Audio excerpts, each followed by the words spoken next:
श्रीशैलेश दयापात्रं धीभक्त्यादिगुणार्णवं यतीन्द्रप्रवणं वन्दे रम्यजामातरं मुनिं लक्ष्मीनाथसमारम्भां नाथयामुनमध्यमाम् अस्मदाचार्यपर्यन्तां वन्दे गुरुपरम्परां यो नित्यमच्युतपदाम्बुजयुग्मरुक्मव्यामोहतस्तदितराणि तृणाय मेने अस्मद्गुरोर्भगवतोऽस्य दयैकसिन्धोः रामानुजस्य चरणौ शरणं प्रपद्ये। माता पिता युवतयस्तनया विभूतिः सर्वं यदेव नियमेन मदन्वयानाम् आद्यस्य न कुलपतेर्वकुलाभिरामं श्रीमत्तदङ्घ्रियुगलं प्रणमामि मूर्ध्ना। भूतं शरश्च महदाह्वय भट्टनाद श्रीभक्तिसार कुलशेखर योगिवाहान् भक्ताङ्घ्रिरेणु परकाल यतीन्द्रमिश्रान् श्रीमत्पराङ्कुशमुनिं प्रणतोऽस्मि नित्यम्। अस्मद्गुरुसमारम्भां यतिशेखर मध्यमां लक्ष्मीवल्लभपर्यन्तां वन्दे गुरुपरम्पराम्। नमो वेदान्तवेद्याय जगन्मङ्गलहेतवे यस्य वाक्अमृतसारभूरितं भुवनत्रयं वेदान्तवेद्यामृतवारिराशेः वेदार्थसारामृतभूरमग्र्यम् आदाय वर्षन्तमहं प्रपद्ये कारुण्यपूर्णं कलिवैरिदासं श्रीमत्कृष्णसमाह्वाय नमो यामुनसूनवे यत्कटाक्षैकलक्ष्याणां सुलभश्रीधरस्वधा कलिध्वंसि दयापात्रं पश्चात् सुन्दरसंहितम् अज्ञातज्ञापकं पुंसाम् अस्मद्देशिकमाश्रये शटारिमुखनिःसृत द्रविडवेदनिर्वाहकं स्वभक्तजनरक्षणैककृपात्तसद्वीक्षणं स्वसूक्तिरशनोज्ज्वलत्कुरुपरम्परा वैभवं यतीन्द्रपतशेखरं तमपराङ्गरम्यं भजे। तुलाशतभिषग्जातं श्रीलोकार्यपदाश्रितं ஞானாதிபூஷணம் வந்தே பశ్చాத் சுந்தரதேசிகம்.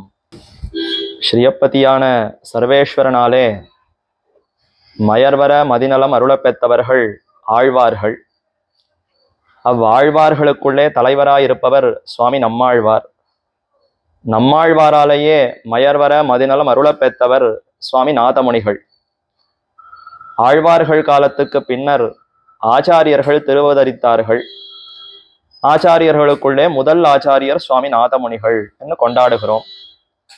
ஆச்சாரிய பரம்பரையை தொடங்கி வைத்தவர் நாதமுனிகள். தொடக்கமாக வருகிற இந்த பரம்பரையிலே நடுநாயகமாக விளங்குபவர் சுவாமி ராமானுசர். எம்பெருமானார் தரிசனம் என்ன இதற்கு நம்பெருமாள் பேரிட்டு நாட்டி வைத்தார், அம்புவியோர் இந்த தரிசனத்தை எம்பெருமானார் வளர்த்த அந்த செயல் அறிகைக்கா என்று மணவாள மாமுனிகள் தெரிவிக்கும் பொழுது, இந்த தரிசனத்திற்கு நம்முடைய சம்பிரதாயத்திற்கு எம்பெருமானார் தரிசனம் என்னே பெயரிட்டார் என்று தெரிவிக்கிறார். இப்போ சுவாமி ராமானுசராலேயே விளக்கமாக பிரகாசப்படுத்தப்பட்ட ஒரு சம்பிரதாயம். ஆனால் இது தொடங்கியது எங்கிருந்துன்னா லக்ஷ்மிநாத சமாரம்பாம் என்று ராமானுசரிடத்திலிருந்து தொடங்கவில்லை. அவருக்கு முன்னாடி பல காலத்துக்கு முன்னர் லக்ஷ்மிநாதன் பெரிய பெருமாளாலேயே தொடங்கி வைக்கப்பட்ட சம்பிரதாயம். ஆனாலும் சுவாமி ராமானுசரை நடுநாயகமாக கொண்டது இந்த சம்பிரதாயம். அதனாலே இந்த சம்பிரதாயத்துக்கு எம்பெருமானார் தரிசனம் என்ன ஒரு பெயர் ஆச்சரியமாக வழங்கப்பட்டு வருகிறது. ஸ்ரீ வைஷ்ணவ சம்பிரதாயம் என்னும் தெரிவிக்கிறோம். அப்படிப்பட்ட இந்த ஆச்சரியமான சம்பிரதாயத்திலே ஆச்சாரியன் சுவாமி என்கிற இந்த சொல், இந்த சப்தம் இயற்கையில் யாரை குறிக்கும் என்னால் அது சுவாமி ராமானுசரையே குறிக்கும். ஆச்சாரியன்கிற சொல்லாக இருக்கட்டும், சுவாமிங்கிற சொல்லாக இருக்கட்டும், அது இயற்கையில் யாரிடத்திலே அந்த பொருளை கொண்டு முடியும்னு பார்த்தால் அது சுவாமி ராமானுசரிடத்திலே. அப்ப அவர் தான் ஆச்சாரியர் என்று கொள்ள வேண்டும். ஆனாலும் ஒரு பெரிய ஆச்சாரியர் திருவதரிக்கிறார்னு சொன்னால் அதற்கு முன்னும் பின்னுமாக பலரும் அவதரிப்பார்கள். இந்த உலகத்திலேயே லௌகிக உதாரணத்துல பார்க்கலாம். ஒரு பிரதான மந்திரி வரார், முக்கியமந்திரி வருகிறார் என்னால் அவருக்கு முன்னும் பின்னுமாக எத்தனையோ மந்திரிகள் வருவார்கள். பிரதான மந்திரி நடுவாக வருவார், அவருக்கு முன்னேற்பாடுகள் செய்வதற்காக பல பிரதானிகள் முன்னாடி வருவார்கள். அப்புறம் பின்னாடி பாதுகாப்புக்காக அவர் செய்தது என்னங்கிறத சொல்லுவதற்கு பின்னாடி பல பேரும் வருவார்கள். அதே போல சுவாமி ராமானுசர் ஆதிசேஷனுடைய அவதாரம். ஆதிசேஷனையே எம்பெருமான் நியமித்து நீர் இந்த உலகத்திலே 200 ஆண்டு இருந்து இந்த ஸ்ரீ வைஷ்ணவ தரிசனத்தினுடைய கருத்துக்களை எல்லாம் பலருக்கும் பிரச்சாரம் பண்ணி அனைவரையும் ஸ்ரீ வைஷ்ணவர்களாக ஆக்கி இந்த லோகமே உஜ்ஜீவனம் அடையும்படி செய்ய வேண்டும் என்று நியமித்தார். அதற்கு அனுகுணமாக ஆதிசேஷனும் அவதரிக்க திருவுள்ளம் கொண்டார். ஆனால் அவர் அவதரிக்கிறார், ஒரு பிரதான ஆச்சாரியர் அவதரிக்க போகிறார்னா அவருக்கு முன்னும் பின்னுமாக பலரும் அவதரித்து செப்பனிட வேண்டுமே. இந்த பிரதான மந்திரி வராருன்னா இந்த வழியெல்லாம் சுத்தப்படுத்தி ராஜபாட்டையா ராஜமார்க்கமா எல்லாத்தையும் ஏற்படுத்தி எங்கெங்க என்னென்ன இருக்கணுமோ அதெல்லாம் சரியா இருக்கான்னு மேற்பார்வை பார்ப்பதற்காக முன்னாடி பல பேர் வருவார்கள். அதே போலத்தான் ஆச்சாரியரான ராமானுஜர் அவதரிப்பதற்கு முன்பாக அதற்கு பாங்காக பல ஆச்சாரியர்கள் அவதரித்தார்கள். அவர்கள்தான் நாதமுனி தொடக்கமான நம் தேசிகர் என்று மணவாள மாமுனிகள் தெரிவிக்கிறார். அப்படி அந்த ஆச்சாரியர்கள் அவதரித்தார்கள்னா அவர்களுக்கு முக்கிய பிரயோஜனம் என்ன? ராமானுஜருடைய சம்பந்தத்தை ரொம்ப விசேஷமா அனைவருக்கும் எடுத்து காட்ட வேண்டும். தங்களுக்கே ராமானுஜருடைய சம்பந்தத்தினால தான் உஜ்ஜீவனம் என்பதை இந்த உலகத்துல நிலைநாட்ட வேண்டும். இது ஒன்று. அது மட்டும் அல்லாது ஆழ்வார்களுடைய அருளி செயல்களுக்கு உண்டான ஏற்றம் பெருமை என்ன? ஆழ்வார்களுக்கு இருக்கிற ஏற்றம் என்ன? அருளி செயல்கள் திவ்ய பிரபந்தத்துக்கு இருக்கக்கூடிய பெருமை, அதற்கு இருக்கக்கூடிய ஏற்றம் என்ன? இதையெல்லாம் இந்த உலகத்திலே நன்கு நிலைநாட்ட வேண்டும். ஆதாரபூர்வமாக, பிரமாணபூர்வமாக, ரொம்ப யாரும் அசைக்க முடியாதபடி நன்றாக நிலைநாட்ட வேண்டும். இது இரண்டாவது முக்கியமான ஒரு கொள்கை. இந்த இரண்டத்திற்காகத்தான் ஆச்சாரியர்கள் வரிசையாக அவதரித்தார்கள். அப்படிப்பட்ட ஆச்சாரியர்கள் இல்லை என்றால் நமக்கு இந்த சம்பிரதாய அர்த்தங்கள் ஏதுமே கிட்டி இருக்காது. ரகசியத்திரயமாக இருக்கட்டும், மற்றும் அதற்கு சேர இருக்கக்கூடிய மற்ற வியாக்கியான கிரந்தங்களாக இருக்கட்டும், திவ்ய பிரபந்தங்கள் அதனுடைய வியாக்கியானங்களாக இருக்கட்டும், அனைத்தும் நமக்கு கிடைத்தது அது ஸ்ரீ வைஷ்ணவ குரு பரம்பரை, அந்த ஆச்சாரியர்களுடைய ஒரு அனுகிரகத்தினால தான் கிட்டியது. இதனால தான் நம்முடைய சம்பிரதாயத்தில எப்பொழுதும் ஜப்தவியம் குரு பரம்பரையும் துவயமும் என்று காட்டினார்கள். ஒரு நன்றி உணர்வோடு கிருதஜதா பூர்வமாக அவர்களையெல்லாம் தினமுமே நாம ஸ்மரித்து ஸ்மரித்து ஆச்சாரியர்களுக்கு பிரணாமத்தை தெரிவிக்க வேண்டும். குரு பரம்பரை, அந்த பரம்பரையில இருக்கக்கூடிய அத்தனை ஆச்சாரியர்கள் குருக்களுக்கும் நம்முடைய பிரணாமங்களை தெரிவிக்க வேண்டும். மந்திரே தத் தேவதாயாஞ்ச ததா மந்திர பிரதே குரவ் திரிஷு பக்தி சதா காரியா என்று பிரமாணத்தை காட்டுகிறார்கள். 3 பேரிடத்திலையும் நமக்கு பக்தி அன்பு இருக்க வேண்டுமாம். மந்திரத்திலும், மந்திரத்துக்கு உள்ளீடான வஸ்துவிலும், மந்திர பிரதனான ஆச்சாரியன் பக்கலிலும் பிரேமம் கணக்க உண்டானால் காரியகரமாவது என்று காட்டுகிறார்கள். அப்ப மந்திரம், மந்திரம்னு சொன்னா ரகசியத்திரய மந்திரம் மட்டுமல்ல, திவ்ய பிரபந்தங்களையும் மந்திரம்னு சொல்லலாம். இப்படி அனைத்து ரகசியங்கள், திவ்ய பிரபந்தங்கள், பாசுரங்கள் அனைத்தையும் நமக்கு கொடுத்து போயின ஆழ்வார்கள், ஆச்சாரியர்கள். அந்த பாசுரங்களிடத்துல பக்தி இருக்க வேண்டும், அதனிடத்துல அன்பு இருக்க வேண்டும். நமக்காக, நம்முடைய நன்மைக்காகவே இந்த பாசுரங்கள் அவதரித்தன என்று அதில விசேஷமான அன்பு இருக்க வேண்டும். அடுத்து மந்திரத்துக்கு உள்ளீடான வஸ்துவிலும், இந்த மந்திரத்தினால யாருடைய பெருமை பேசப்படுகிறது, திவ்ய பிரபந்தங்கள் எல்லாம் யாருடைய பெருமையை வர்ணிக்கிறதோ அந்த சாட்சாத்து பகவான் கண்ணன் எம்பெருமானிடத்துல பக்தி இருக்க வேண்டும். சரி, இருவரிடத்துல மட்டும் இருந்தால் போதுமா? மந்திரத்தை கொடுத்தவன், மந்திரத்துக்கு உள்ளீடான வஸ்துவை நமக்கு அறிவித்தவனான ஆச்சாரியன். அத்தா நீ செய்தன அடியேன் அறியேனேன் ஆழ்வார் தெரிவிக்கிறாரே. அப்ப என்னை பெத்த அத்தாயாய் தந்தையாய் அறியாதன அறிவித்த அத்தா, என்னை பெற்றெடுத்த தாய் போலே தந்தை போலே இருந்து எனக்கு எப்பொழுதும் நன்மையே நோக்கி கொண்டிருக்கக்கூடிய வத்சலனான பகவான், அவர் தாம் நேரே நமக்கு உபதேசிக்கிறாரான்னா ஆச்சாரிய முகமாக நின்றுத்தான் நமக்கு உபதேசிக்கிறார். தானே நரனும் நாராயணமாக நின்று திருமந்திரத்தை வெளியிட்டருளினான் என்று அன்று தொடக்கமாக இன்று வரை பற்பல ஆச்சாரியர்களாக வெம்பெருமானை அவதரித்து நமக்கான நன்மைகளை எல்லாம் செய்கிறான்னா அப்ப ஆச்சாரியனிடத்துல பகவானுக்குத்தான் எவ்வளவு பிரீத்தி. அப்படிப்பட்ட ஆச்சாரியனிடத்துல நமக்கு அன்பு பெருக்க இருக்க வேண்டும். இவர் இல்லைன்னா எனக்கு இன்னைக்கு இந்த உஜ்ஜீவனம் கிட்டி இருக்காதே. இப்பேற்பட்ட ஆச்சாரியருடைய ஒரு சம்பந்தத்தினாலதான் பெருமான் என்னை அங்கீகரிக்கிறான். என்னையும் கொண்டு போய் ஒரு நாள் வைகுந்தத்துல நித்தியசூரிகளுக்கு நடுவே நிறுத்தப் போகிறார்னா இது எங்கேயான எனக்கு தனியா இருக்கக்கூடிய குணங்களை பார்த்து நடக்குமானா நடக்கவே நடக்காது. அப்ப ஆச்சாரிய சம்பந்தத்தினாலதான் ஆத்ம குணங்களே நமக்கு கைவர பெற்றோம். அப்படிப்பட்ட ஆத்ம குணங்களை கொடுத்து, ஞானத்தை கொடுத்து, பக்தியை கொடுத்து வளர்த்த ஆச்சாரியர்களிடத்திலே கிருத்தஜதா பூர்வமாக நன்றி உணர்வோடு இருக்க வேண்டும் என்னதான் நம்முடைய ஆச்சாரியர்கள் பலவிடங்களிலே காட்டி கொடுத்தார்கள். சரி, அப்படி ஆச்சாரியர்களுடைய அந்த திருநாமங்களை எல்லாம் வரிசையா சொன்னால் மட்டும் போருமா என்னால் அவர்கள் நமக்காக எப்படி வாழ்ந்தார்கள், எப்படி அவர்களுடைய வாழ்க்கை அனுஷ்டானம் இருந்தது, அவர்கள் என்னென்ன நமக்காக உபதேசித்தார்கள் என்பதையும் நாம் கேட்டு தெளிய வேண்டுமே. ஆச்சாரியர்களுடைய அந்த பரம்பரையினுடைய திருநாமங்களை சொன்னால் மட்டும் போராது, அவர்கள் நமக்காக உபதேசித்த வச்சனமும் அனுஷ்டானமும் பரிகிராஹ்யம். பரிகிராஹ்யம் பூர்வர்களுடைய வச்சனமும் அனுஷ்டானமும் என்று ஸ்ரீவச்சன பூஷணத்துல காட்டுறா. அப்ப நாம எதை கை கொள்ள வேண்டும்னா பூர்வர்களுடைய வார்த்தைகளை கை கொள்ள வேண்டும், பூர்வர்களுடைய அனுஷ்டானத்தை கை கொள்ள வேண்டும். இதைத்தான் கண்ணனம் தெரிவிக்கும் பொழுது யத்யத் ஆச்சரதி சிரேஷ்டா தத்ததேவ இதரோ ஜனாஹா சயத் பிரமாணம் குருதே லோகஹா ததனு வர்த்ததே என்று சிரேஷ்டனானவன், உயர்ந்தவன் எத்தை கை கொள்ளுகிறானோ அதையே அவனை பின்பற்றுபவர்கள் லோகத்தார், உலகத்தவர்கள் அனைவரும் கை கொள்ளுவார்கள் என்று கண்ணனே காட்டினான். அதன்படி ஆச்சாரியர்கள் பலரும் நமக்காக பற்பல விஷயங்களை அனுஷ்டித்தார்கள். சிலதெல்லாம் கருத்துகள். சம்பிரதாயம்னு சொன்னா பல கருத்துகள் உண்டு, கொள்கைகள் கடைபிடிக்க வேண்டிய பழக்க வழக்கங்கள்னு உண்டு. கருத்துகள்னு சொன்னா அது எம்பெருமானே பரன், அவனை காட்டிலும் மற்ற தேவதைகள் எல்லாம் தாழ்ந்தவர்கள், கீழ்ப்பட்டவர்கள். பரமாத்மாவோடு கூட ரெண்டு தத்துவங்கள் உண்டு, சித்து அச்சித்து ஈஸ்வரன் மூன்று தத்துவங்கள் உண்டு. மூன்றும் ஒன்றை ஒன்று விட்டு பிரியாது, மற்ற இரண்டும் எம்பெருமானுக்கே அடிமைப்பட்டது. இதெல்லாம் கருத்துகள். ஆனா இந்த கருத்தை மட்டும் தெரிந்து கொண்டால் போராதே. வாழ்க்கையில நாம அன்றாடம் அனுஷ்டிக்க வேண்டிய பழக்க வழக்கங்கள் என்ன, எப்படி நடந்து கொள்ள வேண்டும், காலையிலிருந்து இரவு வரை நாம் என்னென்ன செய்ய வேண்டும், இதையெல்லாம் நமக்கு யார் அறிவித்தார்கள்? புஸ்தகத்துல நிறைய இருக்கு. நிறைய ஆன்மீகம் என்று விடியற் காலையிலிருந்து இரவு வரைக்கும் ஒவ்வொருத்தனும் என்னென்ன பண்ண வேண்டும் எழுதி வச்சிருக்கா.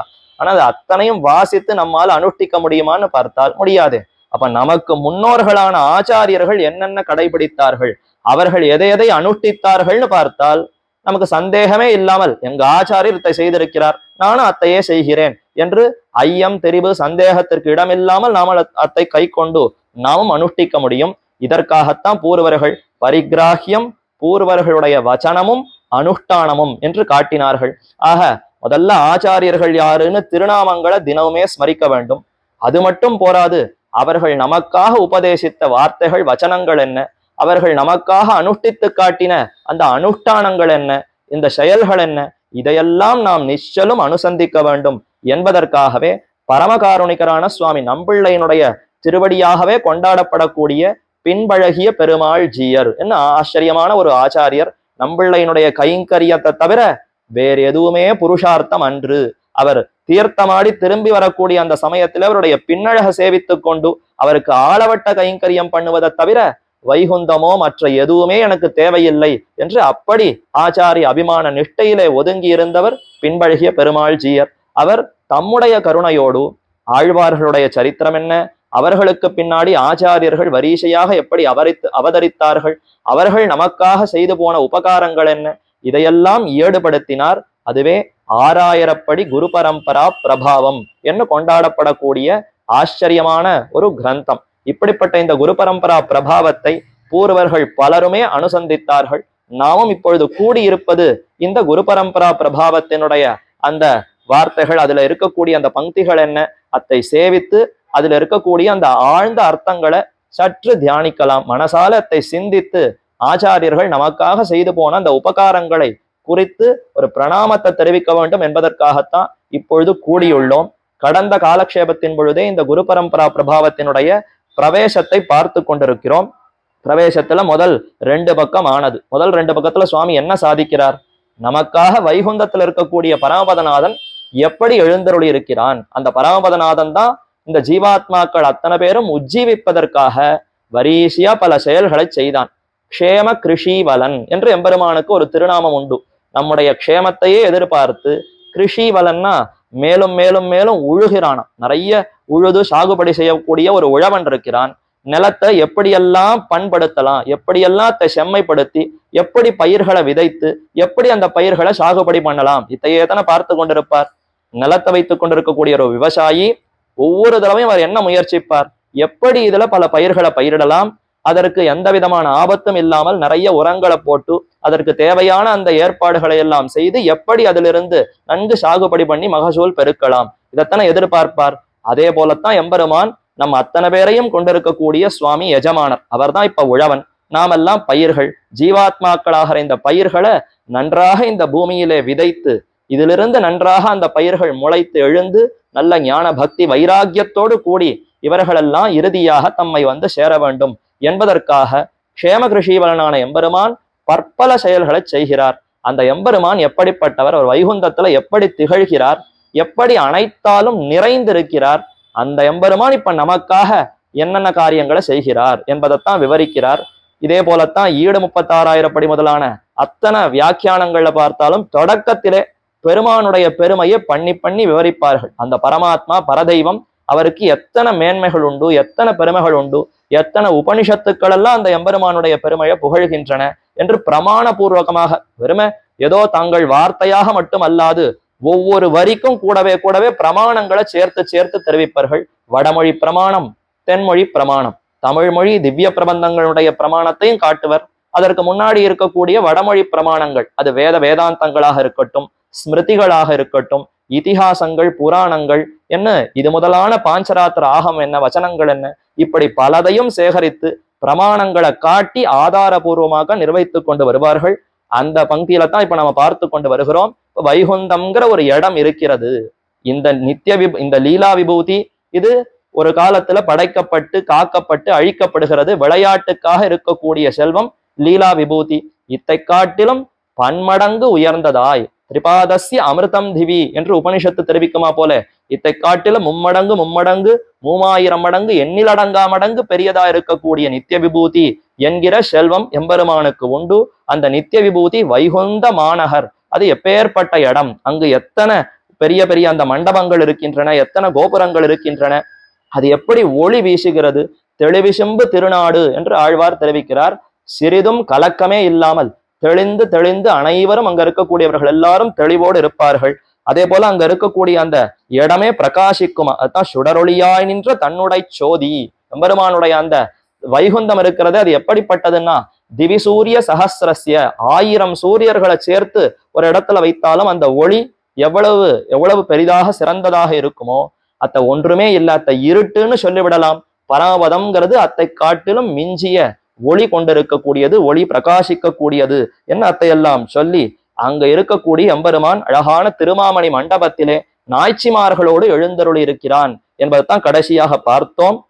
அது உடனமர் காதல் மகளிர் திருமகள் மண்மகள் ஆயர் மடமகள் என்றும் சொல்லுகிறபடியே இரண்டத்தத்திலும் இருந்து அனுபவிக்கிற கூந்தல் மலர்மங்கைக்கும் மண்மடந்தைக்கும் குலவாயர் கொழுந்துக்கும் கேழ்வனாய் கொண்டு ஸ்ரீ பூமி நிலைகளோட வீற்றிருந்து திருவாய்மொழியில் நம்மாழ்வார் தெரிவிக்கிறார்.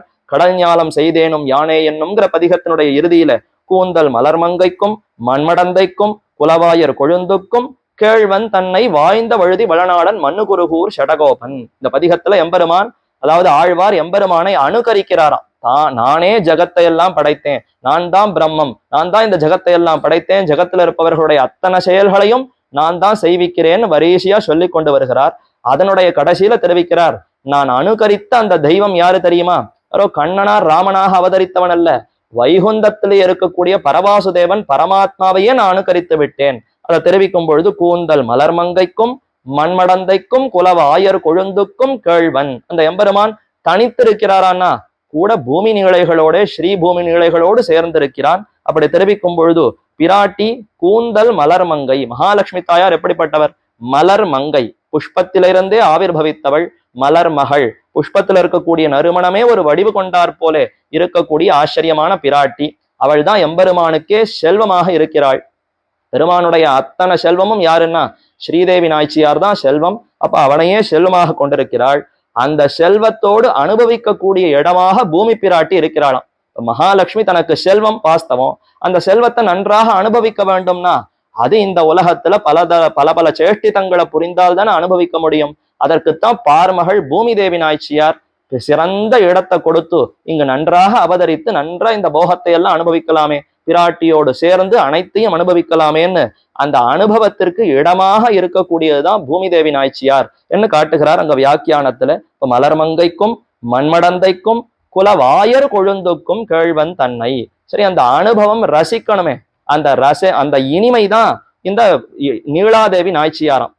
நீலாதேவி நாய்ச்சியார் தான் கண்ணனுக்காகவே கும்பர் மகளாக நந்தகோபனுடைய, அதாவது யசோதையினுடைய சகோதரர் பிராத்தா கும்பர், அவருடைய மகளாக நப்பின்னை பிராட்டியாக கூடவே அவதரித்து 7 எழுதுகளையும், அதாவது 7 எருதுகளையும் அடர்த்து எம்பெருமான் அந்த பிராட்டியை கடிமணம் புரிந்து கொண்டான். அவளோடு சேர்ந்தன்னோ அனுபவித்தான். அந்த பின்னைக்காகத்தான் வைகுந்தத்திலிருந்தே கீழே அவதரித்தான். சூட்டுனன் மாலைகள் தூயன வேந்தி விண்ணோர்கள் நன்னீர் ஆட்டி அந்தூபம் தரா நிற்கவே ஆங்கோர் மாயையினால் ஈட்டிய வெண்ணை தொடுவுண்ண போந்திமிலேத்து வன்கூன் கோட்டிடை ஆடினை கூத்து அடல் ஆயர்த்தம் கொம்பினுக்கே. 1000 கொம்பாக இருக்கக்கூடிய வஞ்சி கொம்பு மூங்கில போல இருக்கக்கூடிய தோழழகு கொண்டிருப்பவளாம் அந்த பின்னை பிராட்டி நப்பின்னை நாச்சியார். அவளை அனுபவிக்க வேண்டும் என்பதற்காகவே எம்பெருமான் கீழே அவதரித்தான்னா அப்ப அனுபவம், அது இனிமை, ரசிக்க வேண்டும்னு சொன்னால் செல்வத்தினால ஏற்படக்கூடிய அந்த அனுபவமாகவே நீலாதேவி இருக்கிறாள். செல்வமாக மகாலட்சுமி இருக்கிறாள். செல்வத்தை கொண்டு அனுபவிப்பதற்கு பாங்கான இடமாக பூமி தேவி இருக்கிறாள். சரி, அத்தால ஏற்படக்கூடிய இனிமைங்கிற அந்த அனுபவம் இருக்கிறதே, அதாகவே நீலாதேவி நாச்சியார் இருக்கிறாளாம். இப்படி மூவருமாக சேர்ந்து வைகுந்தத்துல எம்பெருமான் இவர்களோடு சேர்ந்து அனுபவிக்கிறான். வீற்றிருந்து இப்படி கண்ணன் விண்ணூரான வைகுந்த மாநகரிலே திவ்யபோகம் நடவான் இருக்க. திருவிருத்தத்துல நம்மாழ்வார் தெரிவிக்கிறார், வைகுந்தம் யாருடைய ஊர் தெரியுமோ? கண்ணன் விண்ணூர். கண்ணன் எம்பெருமான் கண்ணனாக அவதரித்தானே, அவனுக்கு ஏதோ ஆய்ப்பாடி கோகுலம் இந்த மதுரை இது மட்டும்தான் ஊர் நினைக்கிறீர்களா? இல்ல, இவனுடைய மற்றொரு ஊர் தான் விண்ணூர். கண்ணனுடைய ஊர் தான் விண்ணூர். அது ஏதோ பரபாசுதேவன் நாராயணன் தள்ளி இருக்கிறவனுடைய ஊர்னு பார்க்க வேண்டாம். நமக்கு அருகே இருக்கக்கூடிய சர்வ சுலபனான கண்ணனுடைய விண்ணூர், அவருடைய ஒரு சிறந்த இருப்பிடம், ஆகாசத்தில் இருக்கக்கூடிய இருப்பிடம்னு அத்தை கொள்ளலாமே. கண்ணன் விண்ணூரான வைகுந்த மாநகரிலே. வைகுந்த மாநகர் மற்றது கையதுவேன்னு ஆட்செய்த ஆழிப்பிரானை சேர்ந்தவன் வன்குருகூர் நகரான். நாட்கமிழ் மகிழ் மாலை மார்பினன் மாறன் சடகோபன் ஆழ்வாருடைய பாசுரங்களை சொல்பவர்களுக்கெல்லாம் வைகுந்த மாநகர் உள்ளங்கை நெல்லிக்கனி போலே கிடைக்கும் ஆழ்வார் தெரிவித்தாரே. அப்படிப்பட்ட வைகுந்த மாநகரிலே திவ்யபோகம் நடவான் இருக்க. அப்ப பெருமான் சிறந்த ஒளி விஞ்சி அந்த ஒளி பிரகாசிப்பவனாய் திவ்யமான அந்த வைகுண்ட தாமத்தில எழுந்தருள் இருக்கிறான். கூட பூமி நிலைகள் இருக்கிறார்கள், இவர்கள் தான் அனுபவிக்கிறார்களாம். எம்பெருமானுக்கு இருக்கக்கூடிய பெருமைகள் எல்லாம் வெறும் காட்டிலே எரித்த நிலா போலே அப்படி போகக்கூடாதே. காட்டு வழியில போய்கொண்டிருக்கிறோம். தினமுமே நிலா, இரவு பொழுதானா நிலா சந்திரன் மேல ஒளி வீசுகிறார். நாட்டுல இருக்கக்கூடிய கிராமத்துல இருக்கக்கூடிய ஜனங்களுக்கு இந்த நிலாவை பார்த்தா ஏதோ சந்தோஷம் ஏற்படும், பயன் இருக்கும். ஆனா காட்டுல யாருமே இல்லாத இடத்துல அந்த நிலா எரிந்தது, அதனுடைய அந்த வெளிச்சம் இருந்தது, அந்த குளிர்ச்சி இருந்ததுன்னா யாருக்கு பயன்படும்? அப்ப காட்டில் எரித்த நிலா போலே பயன்படாமல் போய்விடுமா? வைகுந்தத்துல எம்பெருமான் மட்டும் தனித்திருக்கிறானா? இல்ல, கூடவே அனுபவிப்பதற்கு உடனமாக காதல் மகளிர், அன்போடு அனுபவிக்கக்கூடிய காதலிகளாக இருக்கக்கூடிய நாச்சிமார்கள் அருகே இருக்கிறார்கள். இப்படி எம்பெருமான் இவர்களோடு சேர்ந்து இருக்கிற எம்பெருமான் அது மட்டும் இல்லை, இவர்கள் மட்டும் இல்லையா, இன்னும் வேற யாரோ அனுபவிக்கிறார்கள். அதைத்தான் மேலே தெரிவிக்கிறார். அச்சேர்த்தி அழகை தலைநீர்ப்பாட்டிலே கண்டு அனுபவித்து நிர்பர ஸ்துதி பண்ணி. இப்ப பிராட்டிமார்கள் அருகே இருந்து எம்பெருமான அனுபவிக்கிறார்கள். இது மட்டும் பெருசா? பெருமான தனித்து அனுபவிக்கக்கூடிய நாய்ச்சிமார்கள் அவர்களுடைய போகம் பெரிதா, அல்லது பெருமானும் பிராட்டியும் சேர்ந்திருக்க இவர்கள் இருவரையும் சேர்த்து அனுபவிக்கக்கூடிய போகம் அது சிறந்ததான்னு கேட்டா, இருவரையும் சேர்ந்து அனுபவிக்கக்கூடிய அனுபவம், அந்த கைங்கரியத்தினால ஏற்படக்கூடிய தாசிய சுகம், அது எம்பெருமானுக்கு ரசித்து அத்தாலே நமக்கு ஏற்படக்கூடிய இனிமை அதன்னோ சிறந்தது. அதனால தான் ஆழ்வார்கள் எல்லோரும் தனித்த எம்பெருமான இடத்துல கைங்கரியத்தை பிரார்த்திக்கலையே, இருவருமான சேர்த்தியிலே அடிமையை இறந்தார்கள். அப்ப இருவருமாக சேர்ந்திருக்கக்கூடிய அந்த சேர்த்தி அழகை அனுபவிக்கிறார்களாம். அச்சேர்த்தி அழகை தலைநீர்ப்பாட்டிலே, தலைநீர்ப்பாடுன்னா நதி போகிறது, அந்த நதி ஜலம் அத பக்கத்துல இருக்கக்கூடிய நிலப்பரப்புகள்லாம் இருக்கா, இப்ப முதல்ல இருக்கக்கூடிய நிலத்துக்கு எடுத்த எடுப்பில ஜலம் வந்துடும். ஒரு நதி எப்படி பிரவகிக்கிறது, காவேரி திறந்து விட்டாச்சுன்னா எல்லா இடத்துலயும் சின்ன சின்ன வாய்க்கால் எல்லாம் பாயுமா, அந்த வாய்க்காலுக்கு அருகே இருக்கக்கூடிய முதல் நிலம் அதற்கு என்ன ஒரு செழுமை ஏற்படும், சட்டென்று வந்த க்ஷணத்திலேயே அந்த நீர் அதற்கு பாய்ந்து நன்றாக பசுக்குன்னு வளருமா. அப்ப அதற்குத்தான் முதல்ல அந்த நீருடைய அனுபவம் கிட்டுகிறது. அதே போல தலைநீர் பாட்டிலே என்றால் இப்ப நித்திய சூரிகள் நம்ம மாதிரி இங்க இருந்து கொண்டு எம்பெருமான அனுபவிக்கிறார்களான்னு கேட்டா இல்லையே. வைகுந்தத்துல எம்பெருமானோடு எப்பொழுதும் சேர்ந்திருந்து அங்க பெருமான் எத்தை நினைத்தாலும் முதல்ல யாருக்கு தெரியும்னா நித்திய சூரிகளுக்குத்தானே தெரியும். அப்ப அப்படிப்பட்ட நித்திய சூரிகள் தலைநீர் பாட்டிலேனா அருகே இருந்து முதல்லேயே அனுபவிக்கிறார்கள். அச்சேர்த்தி அழகை தலைநீர் பாட்டிலே கண்டு அனுபவித்து ந சக்ஷுஷா பஷ்யதி கஷ்டனைனம் என்ன வேதாந்தம் கண்களால இந்த ஊனக்கண்களுக்கு எம்பெருமான் புலப்பட மாட்டான்னு தெரிவிக்கிறது. ந சக்ஷுஷா பஷ்யதி கஷ்டனைனம், யாருக்குமே இந்த ஊனக்கண்களுக்கு எம்பெருமான் சேவை அளிக்க மாட்டான்னு உபனிஷத்து தெரிவித்தது. ஆனா நித்திய சூரிகள்லாம் சதா பஷ்யந்தி சூரையா, நம்முடைய ஊனக்கண்களுக்கு எட்டாதவன் வைகுந்தத்தில் இருக்கக்கூடிய நித்திய சூரிகளுடைய கண்களுக்கு எட்டுகிறானேன்னா அது ஊனக்கண் இல்லையே, அது திவ்யமான கண், அப்ராகிருதமான திவ்யமான திருமேனியன்னோ அந்த உலகத்துல உண்டு. எப்படி எம்பெருமானுக்கு திவ்யமான பஞ்சோபனிஷத்மயமான திருமேனியோ அதே போலத்தான் வைகுந்தத்தில் இருக்கக்கூடிய நித்திய சூரிகளுக்கும் பஞ்சோபனிஷத்மயமான திருமேனி. அப்ப அந்த திருமேனியில் இருக்கக்கூடிய கண்கள் திவ்ய சக்ஷுஷு. இங்கேயே அர்ஜுனனுக்கு திவ்யமான சக்ஷுஷை கொடுத்து அதனுடைய விஸ்வரூபத்தை எம்பெருமான் காட்டினான்னா இப்ப வைகுந்தத்துல இருப்பவர்களுடைய கண்களுக்கு கிட்டாதா என்ன? அப்படிப்பட்ட நித்திய சூரிகள் கண்டு அனுபவித்து என்னேனும் கட்கண்ணால் காணாத அவ்வுருவை நெஞ்சென்னும் உட்கண்ணேல் காணும் உணர்ந்துன்னு நாமெல்லாம் நெஞ்சாலத்தான் மனசாத்து விசுத்தேனேன்னு மனசாலத்தான் எம்பெருமான அனுபவிக்க வேண்டும். அந்த கஷ்டம் குறையே இல்லாமல் வைகுந்தத்துல இருப்பவர்கள் எல்லாம் கண்டு அனுபவிக்கிறார்கள். ஒரு க்ஷணம் காணவில்லைன்னா பிராணனே போயிடும், அடுத்த க்ஷணம் அவர்கள் இல்லை, முடிந்தே போகலாம்ங்கிற அளவிற்கு சதா பஷ்யந்தி, கண் இமைக்காமல், இமையோர் தலைவான்னு ஆழ்வார் தெரிவிக்கிறாரே, இமையாதவராய் எப்பொழுதும் பெருமான நோக்கி கொண்டு அனுபவிக்கிறார்களாம். அச்சேர்த்தி அழகை தலைநீர் பாட்டிலே கண்டு அனுபவித்து நிர்பர ஸ்துதி பண்ணி, எந்த பொறுப்பும் இல்லை, எந்த பயமும் இல்லை, எம்பெருமானிடத்துல அனைத்தையும் சமர்ப்பித்து ஸ்துதி பண்ணுகிறார்கள், எம்பெருமானை துதிக்கிறார்கள். பெருமான் தான் நமக்கு சுவாமி, அவர்தான் நாமெல்லாம் அவருக்கு தொண்டர்கள். இப்ப தொண்டர்கள் என்ன பண்ணணும்? பெருமானுக்கு ஜெய ஜெயன்னு கோஷமிட வேண்டுமே, அதைத்தான் ஸ்துதி பண்ணுகிறார்களாம். நிர்பர ஸ்துதி பண்ணி நமஹா என்பது, ஜிதம் என்பது, பல்லாண்டு என்பதாய் அக்கிரமமாக பிணங்கி அமரர் பிதற்றும் அது கண்டு ஆங்காரவாரம் அது கேட்டழுமுழும் பூங்கார் அரவணை என்கிறபடியே அஸ்தான ரக்ஷா வியசனிகளாய் தாஸ்ய திருஷ்ணா கலித பரிகரராய் என்று நித்தியசூரிகள் ஒவ்வொருத்தரும் எப்படி இருக்கிறார்கள், எப்படி தொண்டு செய்கிறார்கள்னு விவரிக்கிறார். அங்க நித்தியசூரிகள்லாம் என்ன பண்றாளாம்? எம்பெருமான சேவித்தவுடனே நமஹா நமஹா நமஹான்னு இத்தையே சொல்லி கொண்டிருக்கிறார்களாம். நம இத்தியேவ வாதினஹா என்று நித்தியசூரிகளை சொல்லும் பொழுது எப்பொழுதும் வாக்கால நமஹான்னு சொல்லி கொண்டிருப்பார்கள். நமஹா, நான் எனக்குரியவன் அல்லேன், எம்பெருமானுக்கே உரியவன், எம்பெருமானுக்கே இந்த ஜீவாத்மா அடிமை அடிமைங்கிறத நன்றாக அவர்கள் வாக்காலையும் சொல்லி கொண்டிருக்கிறார்கள். சொல்லணுமா? வாக்கால சொல்லணுமான்னா வாய் படைத்த பிரயோஜனமே அத்தை சொல்லுவதற்காகத்தானே. எதையோ பேசுவதை விட்டுட்டு, கண்ட வார்த்தைகளை பேசுவதை விட்டுட்டு, எம்பெருமானுக்கு அடியேன் அடிமை, சுவாமிதான் அடியேனுக்கு எல்லாம் என்பதைத்தான ஜீவாத்மா தொண்டன் தெரிவிக்க வேண்டும். அதற்காக நமஹா என்று தெரிவிக்கிறார்களாம். ஜிதம் என்றால் நீதான் வெற்றி கொண்டாய், ஜிதம் தே புண்டரீகாட்ச நமஸ்தே விஸ்வபாவன நமஸ்தேஸ்து ரிஷிகேஷ மகாபுருஷ பூர்வஜ என்று சனகாதியர் அந்த ரிஷிகள், அந்த ஸ்வேத தீபத்தில் இருக்கக்கூடிய ரிஷிகள் சுத்த சத்வகுணத்தோடு சாத்விக குணத்தோடு இருப்பவர்கள் சதா அந்த எம்பெருமான சேவித்து ஜிதம் தே ஜிதம் தே ஜிதம் தேன்னு தெரிவிப்பார்களாம். உன்னாலே நாங்கள் எல்லோரும் வெல்லப்பட்டோம், நீதான் வெற்றி கொண்டாய், உங்களுக்கு நாம் தோற்றோம் என்று தெரிவிப்பார்கள். கூடார வெல்லும் சீர் கோவிந்தா உந்தன்னை பாடி பறைகொண்டு யாம் பெரு சம்மானம்னு ஆண்டாள் தெரிவிக்கும் பொழுது கூட மாட்டேன் என்பிருப்பவர்களை எம்பெருமான் வெல்லுகிறான். கூடாரை வெல்லும் சீர் கோவிந்தா, உன்னோடு நான் கூட மாட்டேன், எனக்கும் உனக்கும் சம்பந்தம் இல்லை, நீ யாரோ நான் யாரோன்னு சொல்லி கொண்டிருந்தால் எம்பெருமான் அவர்களை எல்லாம் ஜெயிக்கிறானாம். எப்படி வேணா ஜெயிக்கலாம். நேரா அவர்கள்லாம் அம்புக்கு, அதாவது குணங்களை காட்டி வசப்படுத்தலாம். குணங்களுக்கு வசப்படலைன்னா கடைசியில அம்பு எடுத்து நேர சண்டையிட்டு அவர்களை எல்லாம் வீழ்த்தி மற்றொரு ஜென்மத்தை கொடுத்து அதுலத்தான் அவர்களை எல்லாம் வசப்படுத்துகிறான். எப்படியோ எம்பெருமான் தன்னிடத்துல வசப்படுத்துகிறானா, அப்ப எம்பெருமானே ஜெயிக்கிறான், அவரே ஜிதம், அவருக்குத்தான் வெற்றி வெற்றி என்று நித்தியசூரிகள் சதா இத்தையே தெரிவிக்கிறார்களாம். பல்லாண்டு என்பதாய், இதைத்தான் திருப்பல்லாண்டு வியாக்கியானத்துல ஒரு சேஷபூதன் ஜீவாத்மா பல்லாண்டுன்னு எம்பெருமானுக்கு மங்களாசாசனம் பண்ணலாமோ? பரமாத்மா தான் ஜீவாத்மாவை பார்த்து சௌக்கியமா இருக்கணும்னு சொல்லணுமே தவிர ஜீவாத்மா பரமாத்மாவை பார்த்து நீ சௌக்கியமா இருன்னு சொல்லலாமான்னு கேட்டா தாராளமா சொல்லலாமே. நித்தியசூரிகளே அத்தனை சொல்லிட்டு இருக்கா. நமகாங்கிறா.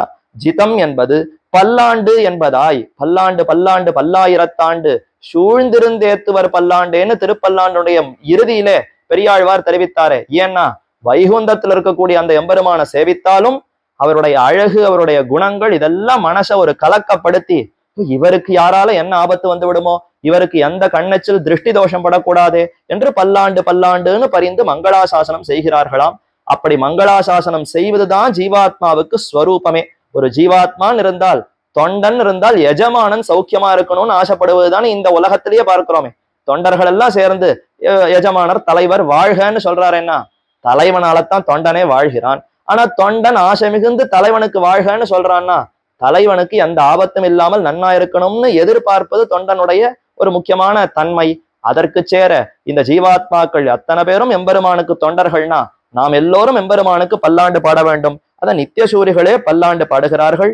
நமஹா என்பது, ஜிதம் என்பது, பல்லாண்டு என்பதாய் அக்கிரமமாக, கிரமம்னா வரிசையா இப்படி இப்படி சொல்லணும். இந்த கிரமப்படி முதல்ல நமஹா சொல்லணும், அடுத்து ஜிதம் சொல்லணும், அடுத்து பல்லாண்டு சொல்லணும். இந்த மாதிரி கிரமம் எல்லாம் இல்லையா. எம்பெருமான சேவித்த மாத்திரத்துல எது மனசுல படுறதோ சட்டு சட்டுன்னு அதை மாத்தி மாத்தி சொல்லுகிறார்கள். அப்ப இந்த வரிசையில தான் நசாஸ்திரம் நைவச்சக்கிரமஹா என்ன எம்பெருமானுடைய மிகுந்த, அதாவது எம்பெருமானுக்கு நெருங்கி அடியவர்கள், சரணாகதி பண்ண அந்த அன்பர்கள், பிரபன்னர்கள், இவர்களுக்கெல்லாம் சாஸ்திர வரம்பெல்லாம் பார்க்க மாட்டான். எம்பெருமானிடத்துல அதீத காதல் அன்பினாலே இவர்கள் அந்த எம்பெருமானுக்கு என் வருகிறதோன்னு பயந்து கொண்டு அதற்காக இவர்களே பல காரியங்களை செய்வார்கள். இப்ப மடல் எடுப்பது, அதே மாதிரி நோன்பு நோற்பது, இதெல்லாம் கூடுமா?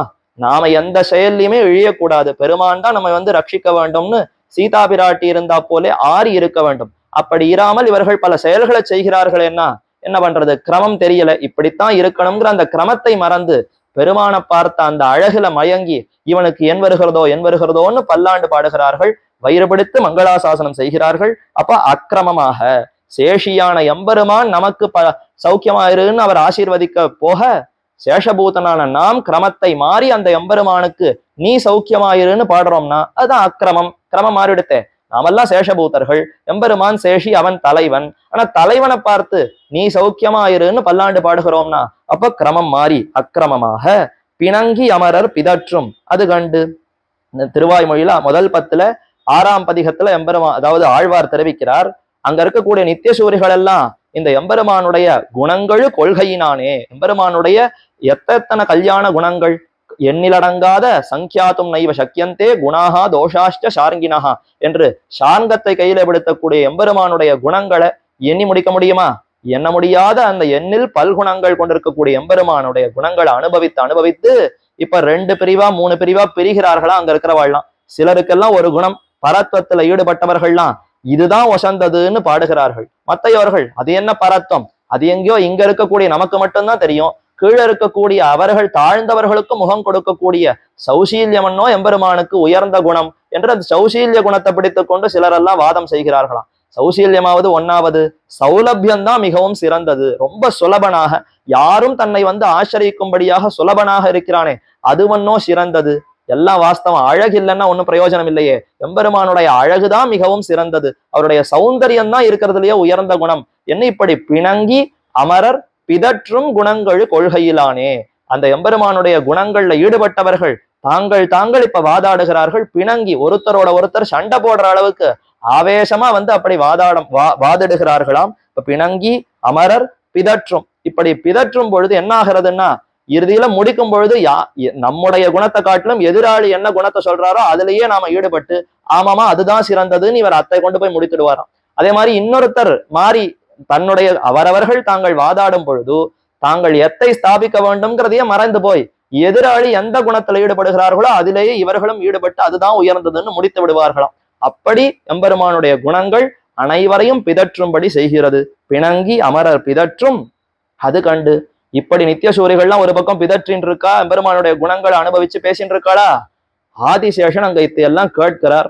ஐயோ, பெருமானுக்கு ராட்சசர்கள்லாம் ஏதோ ஆபத்து விட்டது, இத்தனை பேரும் ஒரே கூச்சல் இடுறாளே, வைகுண்டம் இந்த மாதிரி கூச்சலுக்கு குழப்பத்துக்கெல்லாம் இடமே இல்லையே. இப்ப இந்த இடத்துல இந்த கூச்சல் கேட்கிறதுன்னா யாரோ வந்துட்டா எம்பெருமானுக்கு ஏதோ ஆபத்து விட்டது. ஆரவாரம் அது கேட்டு அழலுமுழும் பூங்கார் அரவணை. ரொம்ப அழகான அந்த ஆதிசேஷன், பார்க்கறதுக்கே மனசை ஈர்க்கக்கூடிய ஆச்சரியமான திருமேனி, நல்ல நறுமணம் வீசக்கூடிய மெத்தன்ன பஞ்சசயனம்னு சொல்லுகிறார்களே. அப்ப அந்த பஞ்சசயனத்துக்கு உண்டான அனைத்து தன்மைகளும் கொண்டிருக்கக்கூடிய ஆதிசேஷன் இந்த கூச்சல் இதையெல்லாம் கேட்ட உடனே ஐயோ, அசுர ராட்சசர்கள்லாம் திரண்டு வந்துட்டாலோ என்னமோ தெரியலையே, எம்பெருமானுக்கு என்ன ஆபத்து விடுமோ தெரியவில்லையேன்னு நச்சு புகைய உமிழறாராம். ஆங்கு ஆரவாரம் அது கேட்டு. ஆங்குன்னா எங்கு, இந்த லீலா விபூதியில ஆரவாரத்தை கேட்டால் இப்படி பயப்படலாம். நித்திய லோகத்துல நித்திய மண்டலத்துல சுத்த சத்துவகுணம் அது இருக்கிறவர்கள் மட்டும்தான் உள்ளேயே அனுமதிக்கப்படுவார்கள். எல்லா கர்மமும் கழிந்த பிற்பாடுதான் அங்க சேரவே முடியும். அப்படிப்பட்ட இடத்துல போய் ஸ்தானம் அல்லாத இடத்துல இப்படி பயப்படுகிறார். பயந்து ஆங்கு ஆரவாரம், இங்கு இந்த இடத்துல ஆரவாரம்னா ஏதோ பெருமானுக்கு ஆபத்து தான் என்று அந்த ஆரவாரத்தை கேட்டு அழலுமுழும், அழல்னா விஷத்தை கக்கக்கூடிய ஆதிசேஷன் கேட்டு அழலுமுழும் பூங்கார் அரவணை என்கிறபடியே அஸ்தான ரக்ஷா வியசனிகளாய். ஸ்தானம் அல்லாத இடம் அஸ்தானம், ரக்ஷா நாம பெருமான ரட்சிக்கணுமா, அவர் நம்மை ரட்சிக்கிறாரான்னா பொங்கோதம் சூழ்ந்த புவனியம் விண்ணுலகம் அங்காதும் சோராமே ஆழ்கின்ன எம்பெருமான் செங்கோலுடைய திருவரங்க செல்வன், அவன் என்னோ நம்ம எல்லாம் ரட்சிக்கிறான். அப்படிப்பட்ட எம்பெருமானை நான் தான் ரட்சிக்கிறேன், என் மடியில் இருக்கக்கூடிய எம்பெருமானை நான் என்னோ ரட்சிக்க வேண்டும் என்ன ஆதிசேஷன் ஒரு பக்கம் பிதற்றுகிறார்.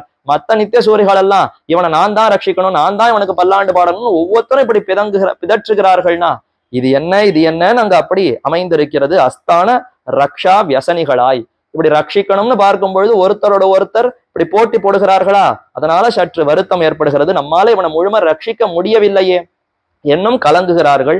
அஸ்தான ரக்ஷா வியசனிகளாய் தாஸ்ய திருஷ்ணா கலித பரிகரராய். ஒரு பக்கம் இவர்களுக்கு எம்பெருமான சேவித்த மாத்திரத்திலே அழகில ஈடுபட்டு பல்லாண்டு பாடி மங்களாசாசனம் செய்து நம்முடைய மங்களாசாசனம் இந்த எம்பெருமானுக்கு போருமான்னு தெரியலையே. அவருக்கு இருக்கக்கூடிய அந்த முடிவில்லாத அழகுக்கு நம்மோடு முடிவான இந்த மங்களாசாசனம், என் வாக்கால பண்ணக்கூடிய இந்த ஒரு மங்களாசாசனம் போருமோ? போராதே போராதேன்னு இவர்கள் பயப்பட்டு கலங்கி கொண்டிருக்கிறார்கள் ஒரு பக்கம். மற்றொரு பக்கம் தாஸ்ய திருஷ்ணா கலித பரிகரதாய், தாஸ்யம்னா தொண்டு செய்ய வேண்டிய விருப்பம், அதுல இருக்கக்கூடிய விருப்பம். தாஸ்ய திருஷ்ணான்னா தாஸ்யம் அடிமை செய்ய வேண்டும்ங்கிற அந்த விருப்பம். ஒழிவில் காலமெல்லாம் உடனாய் மண்ணி வழிவிலா அடிமை செய்ய வேண்டும் நாம் என்று நம்மாழ்வார் பிரார்த்தித்தாரே, அப்படி தாஸ்ய திருஷ்ணா கலித பரிகரராய். ஒரு பக்கம் எம்பெருமானுக்கு மங்களாசாசனம், மற்றொரு பக்கம் அதே சமயத்துல பல்லாண்டு பாடிட்டோம் போரும் நிறுத்தல, என்னென்ன அடிமை செய்ய வேண்டுமோ, ஏகதா பவதி த்விதா பவதி திருதா பவத்தின்னு பல பல சரீரங்கள் உடல்களை எடுத்துக்கொண்டு சென்னால் குடையாம் இருந்தால் சிங்காசனமாம் நின்னால் மரபடியாம் நீழ்கடலுள் எண்ணும் புனையாம் அணிவிளக்காம் பூம்பட்டாம் புல்குமனையாம் திருமார் கரவு. ஆதிசேஷன் ஒரு பக்கம் பெருமானுக்கு என்ன ஆபத்து வருகிறதோன்னு நச்சு புகழ உமிழறார், போறோம் அத்தோட நிறுத்திட்டாரான்னா எம்பெருமானுக்கு எல்லா தொண்டும் பண்ணணுமே, அதுக்குத்தானே இந்த சரீரமே இருக்கிறது. அதற்காக பல பல திருமேனிகளை எடுத்துக்கொண்டு கைங்கரியத்தையும் செய்கிறார்னா, அப்ப ஒரு பக்கம் கைங்கரியத்துல விருப்பம், மற்றொரு பக்கம் பல்லாண்டு பாடுவதில் விருப்பம். இந்த இரண்டு கூட்டோடுதான் நித்தியசூரிகள் இருக்கிறார்களாம். அப்படி இரண்டையும் கொண்டு வியசனிகளாய் தாஸ்ய திருஷ்ணா கலித பரிகரராய் சூரையோ நித்திய சம்சித்தா சர்வதா சர்வதர்ஷினகா என்கிறபடியே முடியுடை வானவரான. சரி, இப்படி இருக்கிறவான நம்மாட்டுமா? எம்பெருமான நன்றாக அறிந்தவர்கள் தானே நித்தியசூரிகள், அவர்களுக்கே இந்த கலக்கம் வருகிறதேன்னு கேட்டா, நமக்கு வர்ற கலக்கம் அவர்களுக்கு வரல. அவர்கள்லாம் சிறந்த ஞானிகள், அதற்குத்தான் பிரமாணம் காட்டுறார். முன்னாடி சொல்லும் பொழுது இவர்கள்லாம் கலங்குகிறார்கள், எம்பெருமானுக்கு என் வருகிறதோன்னு பயப்படுகிறார்கள், அடிமை செய்ய வேண்டும் என்று விரும்புகிறார்கள்னு பார்த்தா இன்னும் ஞானமே இல்ல போல் இருக்கே. அடுத்த வாளுக்கு அடிமை செய்யணும்னு பார்க்கறதெல்லாம் ஒரே துக்கத்தன்னா கொடுக்கும். அடிமை செய்வதுங்கிறது நாய் தொழிலாச்சே, இப்படியெல்லாம் நமக்கு தோணும். அடுத்தவருக்கு அடிமை பண்ணுவதுங்கிறது ஒன்றும் சிறந்ததில்லை, அது வருத்தத்தை தானே கொடுக்கும், இப்படி நமக்கு தோன்றது. அதே மாதிரி பயப்படுறா கலக்கப்படுறான்னா இதெல்லாம் தாழ்ந்த குணம், இந்த உலகத்துல இருப்பவர்களுக்கு தானே வரும். வைகுந்தத்துல இருப்பவர்களுக்கு இது வருமானு கேட்டா, இவர்களுக்கு ஞானத்தினுடைய முடிவான நிலை பரிபக்குவமான ஞானத்தினால ஏற்படுகிறது. அவர்கள்லாம் சிறந்த ஞானிகளாம். சூரையோ நித்திய சம்சித்தாகா, எப்பொழுதும் நித்தியமாக இருக்கிறார்கள், ஒரு நாள் அங்க போய் சேரவில்லை. பெருமான் என்றென்றும் எப்படி வைகுந்தத்துல இருக்கிறாரோ அதே போல இந்த நித்திய சூரிகளும் கூடவே இருக்கிறார்கள். நித்திய சம்சித்தாக, அனைத்து நாளையும் பரிபூர்ணமாக இருக்கிறார்கள். ஏதோ அவர்களுக்கு குறை, இனிமேதான் எம்பெருமானை ஸ்துதித்து எதையோ பெற வேண்டும், கிடையவே கிடையாது. எப்படி அவாப்த சமஸ்த காமனாக எம்பெருமான் இருக்கிறானோ அதே போல அந்த எம்பெருமானுக்கு கூடவே இருந்து தொண்டு செய்யக்கூடிய நித்தியர்களும் எந்த உலக தாழ்ந்த விருப்பங்களும் அற்றவர்கள், அனைத்தாலும் நிறைந்தவர்கள். சம்சித்தாக சர்வதா சர்வதர்ஷினஹா, எல்லா காலத்திலும் அனைத்தையும் நன்றாக தெளிவாக அறிந்தவர்களாம். சர்வதர்ஷினஹானா அனைத்தையும் நன்றாக அறிந்தவர்கள். நித்தியசூரிகளுக்கு இந்த விஷயம் தெரியாது என்றே ஒரு விஷயம் கிடையாது, அனைத்தையும் நன்றாக அறிந்தவர்கள். அப்படி அறிந்தவர்களே எம்பெருமான சேவித்த மாத்திரத்திலே கலங்குகிறார்கள், ஈடுபடுகிறார்கள், வயிறு பிடித்து மங்களாசாசனம் செய்கிறார்கள்னு சொன்னா, அப்ப அப்பேற்பட்ட நித்தியசூரிகள் எவ்வளவு பெருமை பெற்றவர்கள். அப்ப ஞானம் கனிந்த நலம், அந்த பக்தி அதனுடைய உச்ச கட்டத்துல அவர்கள் இருப்பதினாலே இப்படி ஏற்படுகிறதே தவிர நம்மாட்டும் ஏதோ தாழ்ந்தவர்கள் அல்ல அவர்கள் என்பதற்காக உடனே வடமொழி பிரமாணத்தை காட்டுகிறார். சூரையோ நித்திய சம்சித்தா சர்வதா சர்வதர்ஷினகா என்கிறபடியே முடியுடை வானவரான, அவர்கள்லாம் தலையில கிரீட்டம் அணிந்திருக்கிறார்கள். எதற்கு? தாங்களே ராஜா என்று சொல்லுவதற்கான. அரசமர்ந்தான் அடிசூடும் அரசையல்லால் அரசாக என்னேன் மத் அரசு தானே என்று குலசேகராழ்வார் இந்த கொல்லிகாவலன் கூடல் நாயகன் கோழிக்கோன் குலசேகரன் என்ன இந்த மூன்று ராஜ்யங்களுக்கு நான் அரசன் அல்ல, பின்ன நான் எதற்கு அரசன்னா எம்பெருமானுடைய கைங்கரிய சாம்ராஜ்யம், எல்லா தொண்டுகளையும் செய்வதுங்கிறதே ஒரு ராஜ்யமா, அந்த சாம்ராஜ்யத்துக்கு நான் இப்ப முடிசூடி கொண்டிருக்கிறேன், அதற்கு நான் அரசன் என்று பெருமையாக தெரிவித்தாரே. அப்படிப்பட்ட அந்த சாம்ராஜ்யத்தை தான் இவர்களும் சூடிக்கொண்டு முடியுடை வானவரான. சோழ்விஷம் பணிமுகில் அந்த பதிகத்துல நித்தியசூரிகளை பத்தி ஆழ்வார் தெரிவிக்கும் பொழுது முடியுடை வானவர்னு தெரிவிக்கிறார். வானவர்கள் நித்தியசூரிகள், அவர்கள்லாம் தலையில அந்த கிரீட்டம் அணிந்து கொண்டு எம்பெருமானுக்கு நாங்கள்லாம் தொண்டர்கள், ஏழாட்காலும் பழிப்பிலோம் நாங்கள் என்று எந்த குற்றமும் இல்லாமல் 7 பிறவிக்கும், நமக்கெல்லாம் பிறவி, நித்தியசூரிகளுக்கு பிறவி இல்லைன்னாலும் என்றென்றும் கூடவே இருந்து அந்த எம்பெருமானுக்கு தொண்டு செய்து கொண்டிருக்கிறார்களா. அப்ப நித்திய சம்சித்தாக முடியுடை வானவரான அயர்வரும் அமரர்களாலும், நல்ல அந்த எம்பெருமானுக்கு கைங்கரியம் பண்ண வேண்டும்ங்கிறதுக்காக தலையிலே அந்த முடிசூடி கொண்டு கைங்கரிய சாம்ராஜ்ய அபிஷிக்தராக இருப்பவர்கள் அயர்வரும் அமரர்கள். இவர்கள்லாம் யாருன்னா அயர்வே கிடையாது, துளியும் அஜ்ஞானமே கிடையாது, துளியும் சோர்வு மயக்கம் தாழ்ந்த விஷயத்துல ஆசை, அதாவது தவறான ஞானம் விபரீத ஞானம், எந்த ஒரு துக்கமும் இல்லாமல், எந்த கஷ்டமும் இல்லாமல் ஞானத்துல அப்படி சிறந்து விளங்குகிறார்கள். அயர்வரும் அமரர்கள் அதிபதி இன்னும் முதல் பாசுரத்திலேயே, திருவாய்மொழி முதல் பாசுரத்துல நம்மாழ்வார் தெரிவித்தாரே, அப்படி அயர்வரும் அமரர்களாலும், அமரர்கள் நித்தியசூரிகள், அயர்வு அரும்னா அது அப்படியே அந்த அவர்களுக்கு ஒரு காலத்திலையும் அத்தோடு சேரவே சேராது. இந்த அஜ்ஞானம்ங்கிறது அவர் பேர்ல எப்பயானும் படுமா? இத்தனை காலம் படல சுவாமி, இனிமே கொஞ்ச காலத்துக்கு பிற்பாடு 50 வருஷத்துக்கு அப்புறம் அவர்களுக்கு அஜ்ஞானம் வருமானா? அயர்வு அரும்னா அருந்து கொண்டே இருக்கும், சேரவே சேராது அவர்களோடு. இந்த அயர்வுங்கிறது ஏணி வச்சா கூட அவர்களுக்கு எட்டவே எட்டாது. அப்ப அயர்வரும் அமரர்கள் அதிபதியாக எம்பெருமான் இருக்கிறான். சூரிய கோட்டி பிரதீகாஷாக பூர்ணேந்த்வய சந்நிபாக யஸ்மின் பதே விராஜந்தே முக்தா சம்சார பந்தனாத்து என்னும்படி. இப்ப நித்தியசூரிகளை விளக்கிட்டார். நித்தியசூரிகள் மட்டும்தான் இருக்காளா? இல்லையே. இந்த உலகத்திலிருந்து, சம்சாரத்திலிருந்து விடுபட்டவர்கள், முக்தர்கள், அவர்கள் எப்படி இருக்கிறார்கள்? சூரிய கோட்டி பிரதீகாஷாக, கோட்டி சூரியர்களை ஒன்றாக சேர்த்தால் என்ன ஒரு வெளிச்சம், ஒரு பிரகாசம் ஏற்படுமோ அத்தை ஒத்தவர்களாய் பிரதீகாஷாக பூர்ணேந்த்வய சந்நிபாகா. அப்படி 1000 சூரியனை ஒன்னா சேர்த்தா என்ன வெப்பம்? ஒரு சூரியனுடைய வெப்பத்தையே நம்மால தாங்க முடியலையே, கோடி சூரியர்களை ஒன்னா சேர்த்தா எத்தனை வெப்பம், ஒரே உஷ்ணமா கொதிக்குமான்னு கேட்டா, பூர்ணேந்து அப்படின்னா பூர்ணமான சந்திரன். பௌர்ணமி அன்னைக்கு பார்க்கக்கூடிய அந்த நிலா சந்திரன் எவ்வளவு முழுமையா பூர்ணமா இருக்கார், எத்தனை குளிர்ச்சி கொடுக்கிறார். அதை போல குளிர்ச்சியோடு கூடியவர்களாய். அப்போ சூரியனை சொன்னது எதற்குன்னா ஒலிக்கு, அந்த பிரகாசம், அந்த தேஜஸ் அப்படின்னா ஞானம். அப்ப ஞானத்துல துளியும் அவர்களுக்கு மழுங்குதல்னு கிடையாது, அஜ்ஞானம் துளியும் கிடையாது. அப்ப சிறந்த ஞானத்தோடு, அதே போல சிறந்த பக்தியோடு. குளிர்ச்சி வேணும்னா இப்ப எம்பெருமானுக்கு நாம் சேஷப்பட்டவன், எம்பெருமானுக்கு எல்லா விதமான அடிமைகளையும் செய்ய வேண்டும் நினைத்தால் அப்ப நமக்கு குளிர்ச்சி வருமா? அப்ப இந்த இரண்டுத்தோடு சேர்ந்திருக்கிறார்களாம். சூரிய கோட்டி பிரதீகாஷாக பூர்ணேந்த்வய சந்நிபாக யஸ்மின் பதே விராஜந்தே. எந்த ஒரு ஸ்தானத்திலே, யஸ்மின் பதேனா எந்த ஒரு இடத்திலே, விராஜந்தே அவர்கள்லாம், விராஜந்தேன்னா ஒளி வீசிக்கொண்டு பிரகாசிக்கிறார்கள், விளங்கி நிற்கிறார்கள். அவர்களுக்கு எந்த கஷ்டமும் இல்லை, அவர்களுடைய பெருமையெல்லாம் மழுங்குவதே கிடையாது. முக்தர்கள்னு சொன்னா நித்தியசூரிகள்லாம் வாருங்கள் வாருங்கள் அவர்களை அழைத்து, இவர்களே அவர்களை அழைத்து எல்லா விதமான சத்காரத்தையும் பண்றாள்.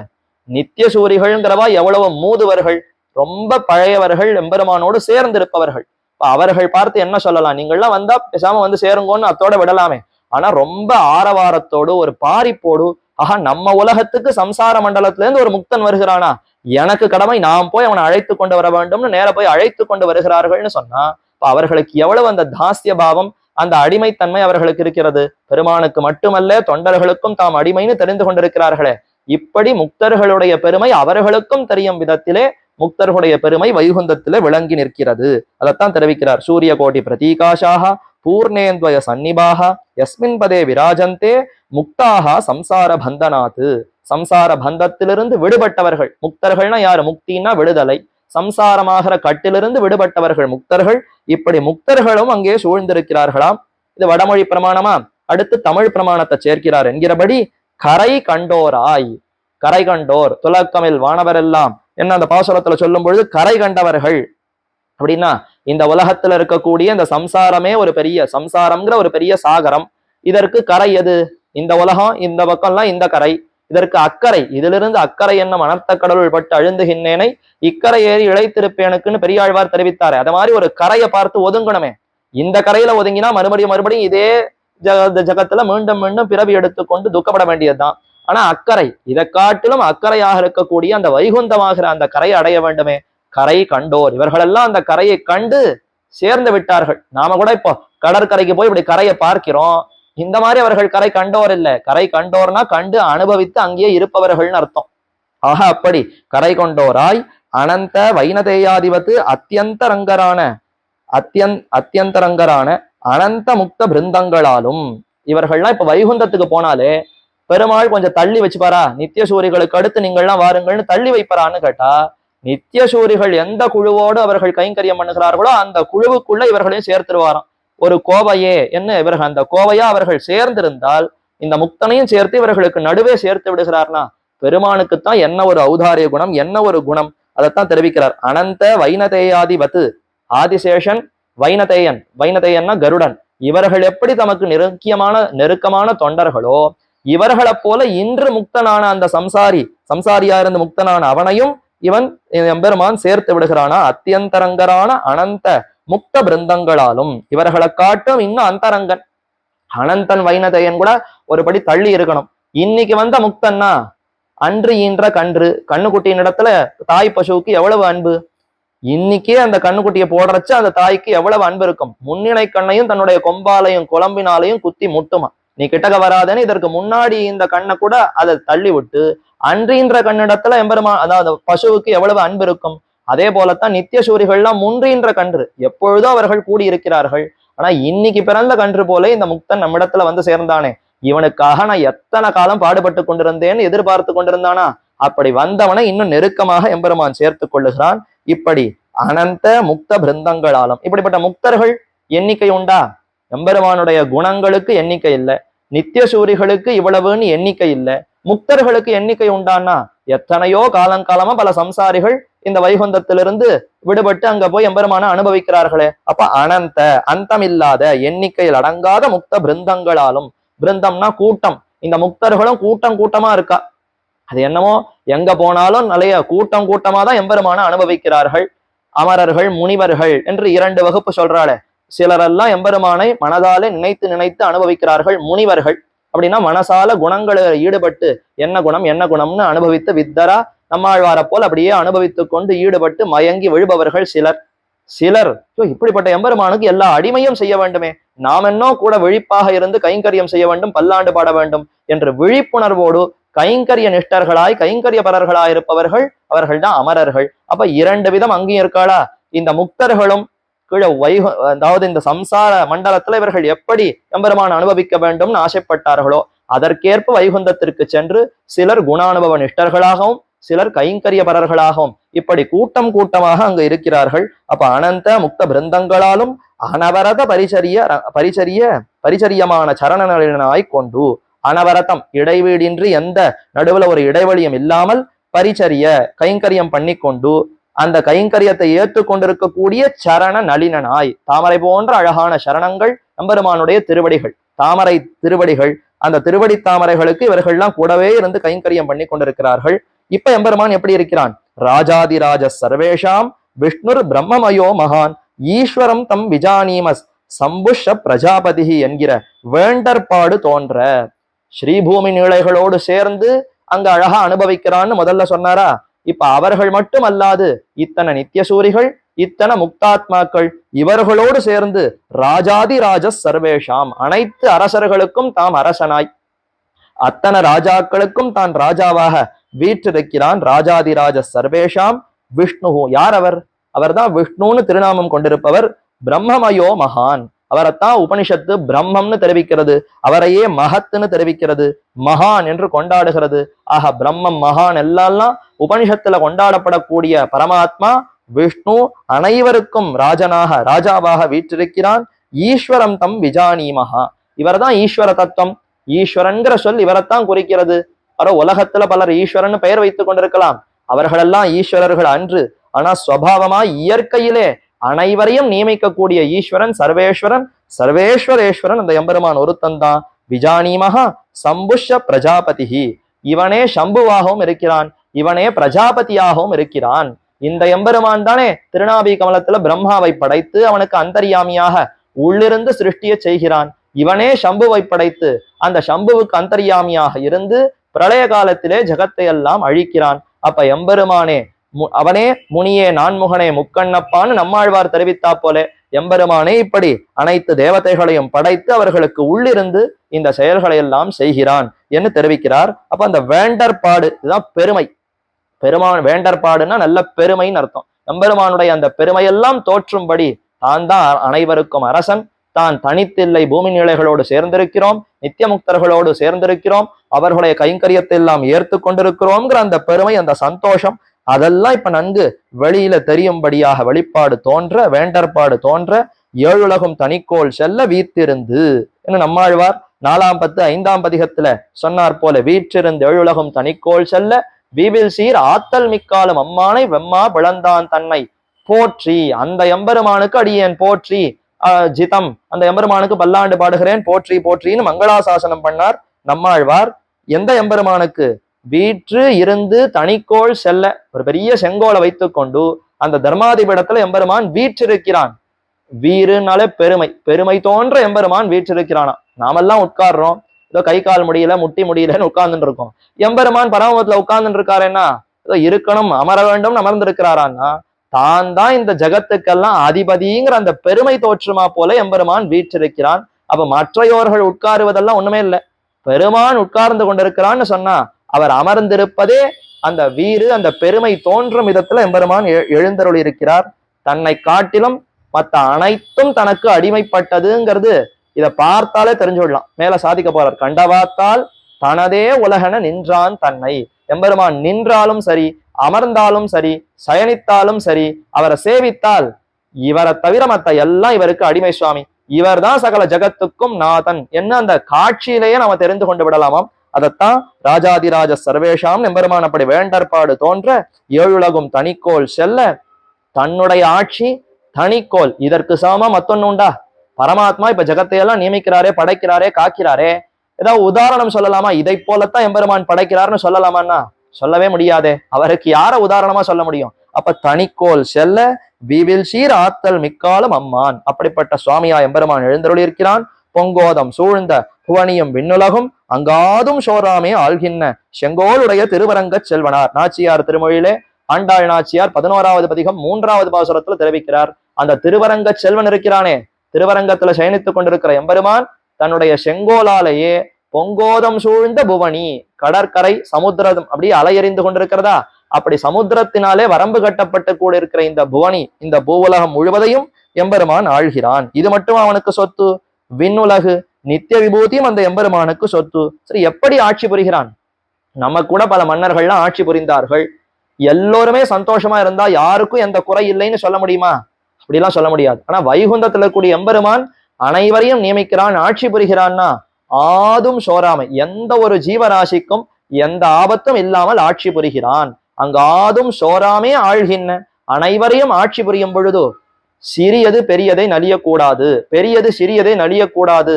ரொம்ப பலவானா இருக்கிறவன், ரொம்ப பலிஷ்டன், பலமே இல்லாதவனை போட்டு அடிக்கிறது உதைக்கிறது இப்படி எல்லாம் நாட்டுல ராஜ்யத்துல இருந்தால் அதெல்லாம் குறை. இந்த மாதிரியான எந்த குறையும் இல்லாமல் அனைவருக்கும் அனைத்து மங்களங்கள் நன்மைகள் ஏற்படுமா போலே எம்பெருமான் ஆட்சி புரிகிறான். இப்ப அங்காதும் சோராமே ஆள்கின்றன்னா யாருக்கும் சோர்வில்லாதபடி யாருக்கும் வருத்தம் இல்லாதபடி ஆள்கிறான். சரி, இத்தனை ஆட்சி புரிகிறான்னா எம்பெருமானுக்கு ஏதேனும் வருத்தம் இருக்குமா? ஏன்னா உலகத்து மன்னர்கள் அரசர்கள்லாம் ஆளும் பொழுது ரொம்ப களைப்பா இருக்கு, சமமா இருக்கு, வருத்தமா இருக்கு, புலம்பெயர்தெல்லாம் பார்க்கிறோமே. இந்த மாதிரி வைகுந்தத்துல எம்பெருமான் இருந்து கொண்டு இந்த உலகத்தை படைக்கிறது இருக்கே எவ்வளவு பெரிய கஷ்டமான காரியம், இவர்களெல்லாம் ஆட்சி புரிவது அதை விட கஷ்டமான காரியம்னு வருந்து வரான்னு கேட்டா ஆதும் சோராமே ஆழ்கின்ற, துளியும் சோர்வில்லாமல் துளியும் கலக்கம் இல்லாமல் வருத்தம் இல்லாமல் எம்பெருமான் ஆட்சி புரிகிறான். அங்காதும் சோராமே ஆழ்கின்ற செங்கோலுடைய திருவரங்க செல்வனார். இன்னைக்கும் நம்பெருமாள் புறப்பாட சேவித்தால் அவருடைய திண்டுக்கு பக்கத்துல அழகா அந்த செங்கோலை சாத்தி கொண்டுதான் எம்பெருமான் வீதியார எழுந்திருக்கலாம். சன்னதியை விட்டு வெளியில கிளம்பினாலே செங்கோலோடு தான் கிளம்புவார். ஆஸ்தானத்துக்கு போயிட்டாருன்னா அந்த செங்கோலை நேர அணைக்கு, ஆதிசேஷனுடைய அந்த அணை திருவனை தன்னுடைய திருமுடிக்கு பக்கத்துல அங்க சேர்த்து விடுவார்கள். அந்த செங்கோலத்தான் ஆண்டாள் தெரிவிக்கிறாள், செங்கோலுடைய திருவரங்க செல்வனார் என்று சொல்லுகிறபடியே உபய விபூதி நிர்வாகனாய். அப்ப பரமாத்மா இரண்டு விபூதியும் கொண்டு, விபூதினா அதற்குள்ள இருக்கக்கூடிய அனைவரையும் சேர்த்துக்கணும், நித்தியர்கள், முக்தர்கள், பிராட்டிமார்கள், நாய்ச்சிமார்கள், மேலும் இந்த உலகத்தில் இருக்கக்கூடிய ஜீவாத்மாக்கள் அனைவரையும் எம்பெருமான் நன்கு நிர்வகிக்கிறான். உபய விபூதி நிர்வாகனாய் கண்டவாத்தால் தனதே உலகென நின்றான்.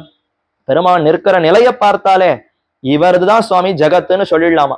அதற்கு நேர உதாரணமா எந்த எம்பெருமான காட்டலான்னா எல்லா அர்ச்சாவதார எம்பெருமானும் அதே சமம் தான். இருந்தாலும் தேவப்பெருமாளை போய் சேவித்தாள் அவர் எப்படி நிமிர்ந்து இருப்பார்னா இனிமே நிமிர முடியாது, அந்த அளவுக்கு நன்றாக நிமிர்ந்து கொண்டு தன்னுடைய திருமார்பு தன்னுடைய வக்ஷஸ்தலத்தை அப்படி காட்டிக்கொண்டு திருவாழி திருச்சங்களை பிடித்து கொண்டு நிற்கிற நிலையை சேவித்தால் அவருடைய அந்த கிரீட்டமே சற்று பின்னோக்கி தான் சாழ்ந்திருக்கும். ஏன்னா அரசன், வேந்தன், ராஜா அப்படின்னு சொன்னா அவனுடைய முடி, அவனுடைய கிரீட்டம்ங்கிறது சற்று பின்னோக்கி இருக்க வேண்டும். அடிமைன்னு சொன்னா முன்னோக்கி இருக்க வேண்டும். சற்று தலை குனிவோடு இருந்தால்தான் நாம எல்லாம் தொண்டர்கள், அடிமைகள்னு பெயர் வரும்.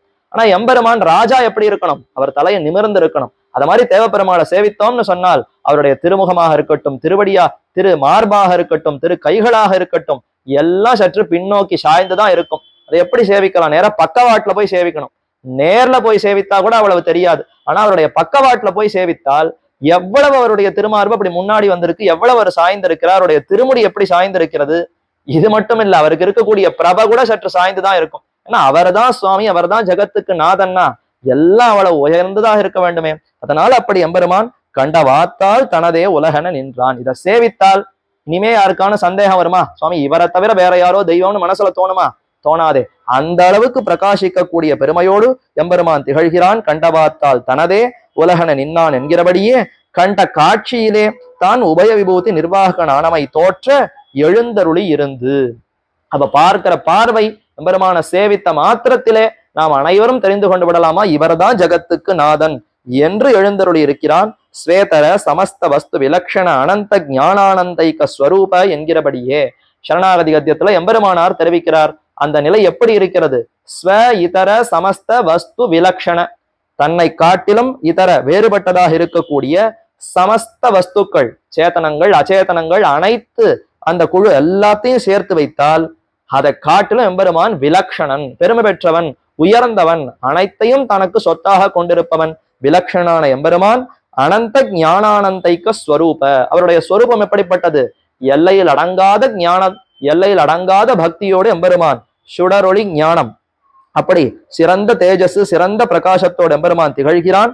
நிரதிசய ஆனந்த யுக்தனாய் ஞானானந்தைக்க ஸ்வரூப என்கிறபடியே ஞானம் ஆனந்தமே ஒரு வடிவு கொண்டார் போல கட்டடங்க ஞானமாய் கட்டடங்க ஆனந்தமாய் என்றால் முழுக்க எம்பெருமானுடைய திருமேனி முழுக்க எத்தால செய்யப்பட்டதுன்னா ஞான ஆனந்தத்தினாலேயே ஆக்கப்பட்ட திருமேனி. ஞான ஆனந்தத்தினாலேயே எம்பெருமான் இருக்கிறார்னு சொல்லணும். ஜீவாத்மாவே அப்படிப்பட்டதுதான்.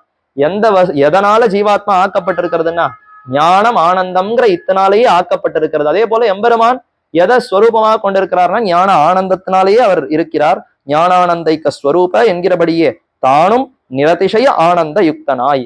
நிரதிசயம் அப்படின்னா சிறந்த பெருமை, இதற்கு மேல பெருமை இல்லை, இதற்கு மேல உயர்வில்லைன்னு சொல்லக்கூடிய அப்பேற்பட்ட அந்த ஆனந்தத்தோடு எம்பெருமான் சேர்ந்திருக்கிறானாம். அயர்வரும் அமரர்கள் என்கிறபடியே நித்திய அசங்குச்சித ஞானராயிருந்துள்ள அனந்த கருட விஸ்வக்சேன பிரமுகரான நித்தியசூரிகளையும் மறுபடியும் அந்த நித்தியசூரிகளை எல்லாம் இப்ப எம்பெருமான் நன்கு அனுபவிக்கிறான். அதை தெரிவிக்கிறார். நித்திய அசங்குச்சித ஞானராயிருந்துள்ள அவர்களுக்கு, சங்குச்சிதம்னா மழுங்குதல், குன்றுதல், சற்று மறைதல்.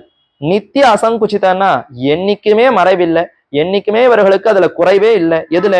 ஞானம் ஆனந்தம். நித்தியசூரிகளுடைய அந்த ஞானம் ஆனந்தத்திற்கு ஒரு காலத்திலும் ஒரு குறைவும் வராது, மழுங்குதல் வராது, மறையவே மறையாது. நித்திய அசங்குச்சித ஞானராய் இருந்துள்ள அனந்த கருட விஸ்வக்சேன பிரமுகரான, அனந்தன் ஆதிசேஷன், கருடன் கருடாழ்வார், விஸ்வக்சேனர் சேன முதலிகள் பிரமுகரான நித்தியசூரிகளையும் இவர்கள் தொடக்கமான பெருமை கொண்டிருக்கக்கூடிய நித்தியசூரிகள் என்ன? இயக்கலாம் அறுத்து என்கிறபடியே நிவிருத்த சம்சாரருமாய். இயக்கலாம் அறுத்து திருச்சந்த விருத்தத்துல கடைசி பாசுரத்துல தெரிவிக்கிறார். இயக்கராத பல்பிறப்பில் என்ன மாத்தி இன்னு வந்து, மாறி மாறி பல பிறப்புகள் எடுத்து கொண்டிருந்தேனா பெருமாள் இன்று வந்து உயக்கொள் மேகவண்ணன் எண்ணி, அந்த மேகம் போன்ற வண்ணன் கருநீல வண்ணனான எம்பெருமான் தன்னுடைய திருமேனியை எனக்கு மனசுக்குள்ள நன்றாக பதிய வைத்து அவனை விட்டு எண்ணில்லாத முன்னலாம், அவனை விட்டு என்னை எங்கும் நீக்க முடியாதபடி செய்து என்னுடைய இயக்கலாம் அறுத்து அவித்யா வாசனா ருச்சி தேக சம்பந்தம் என்று மாறி மாறி இதிலேயே சிக்குண்டிருக்கிறேனே. அவித்யானா ஞானம் இல்லாமை, அதனால எதோ செயல்களை புரிகிறேன், அதனால கர்மா சேருகிறது, அதிலேயே வாசனை, அதிலேயே ருச்சி, மறுபடியும் பிறப்பு, மறுபடியும் அவித்யை, இப்படியே மாறி மாறி சுழற்சியில சிக்கி கொண்டிருக்கிற ஜீவாத்மாவை தன்னுடைய திருமேனி அழக காட்டி எம்பெருமான் தன்வசப்படுத்தி கொண்டான். அப்ப இயக்கலாம் மறுத்து அறாத இன்ப வீடு பெற்றதே, மீண்டு வருதல் இல்லாத உயர்ந்த அந்த பரமபதமாகிற அனுபவத்தை என்னுடைய ஜீவாத்மா நான் பெற்றேன்னு ஆழ்வார் சந்தோஷமா தெரிவிக்கிறார். அப்படி இயக்கலாம் அறுத்து அனைத்து அந்த தோஷங்கள் குற்றங்கள் அனைத்தையும் நீக்கி சம்சார சம்பந்தத்திலிருந்து விடுபட்டு வைகுந்தத்தை அடைந்தார்கள். யாரு? முக்தர்கள். நித்தியசூரிகளையும் இப்ப அடுத்த முக்தர்களை விசேஷணத்தோடு தெரிவிக்கிறார். இயக்கலாம் அறுத்து என்கிறபடியே நிவிருத்த சம்சாரருமாய், சம்சாரத்திலிருந்து நிவிருத்தி ஆயிடுத்து. மறுபடியும் சம்சாரத்துக்கு வருவர்களானா? வரவே மாட்டான். நச்சபுனராவர்த்ததே நச்சபுனராவர்த்ததேன்னு அந்த வைகுந்தத்துக்கு சென்று விட்டால் மீட்சி இல்லை. அந்த வைகுந்தத்திலிருந்து மறுபடியும் மீட்சியே கிடையாது. நிவிருத்த சம்சாரருமாய் அசங்குச்சித ஞானருமாய்.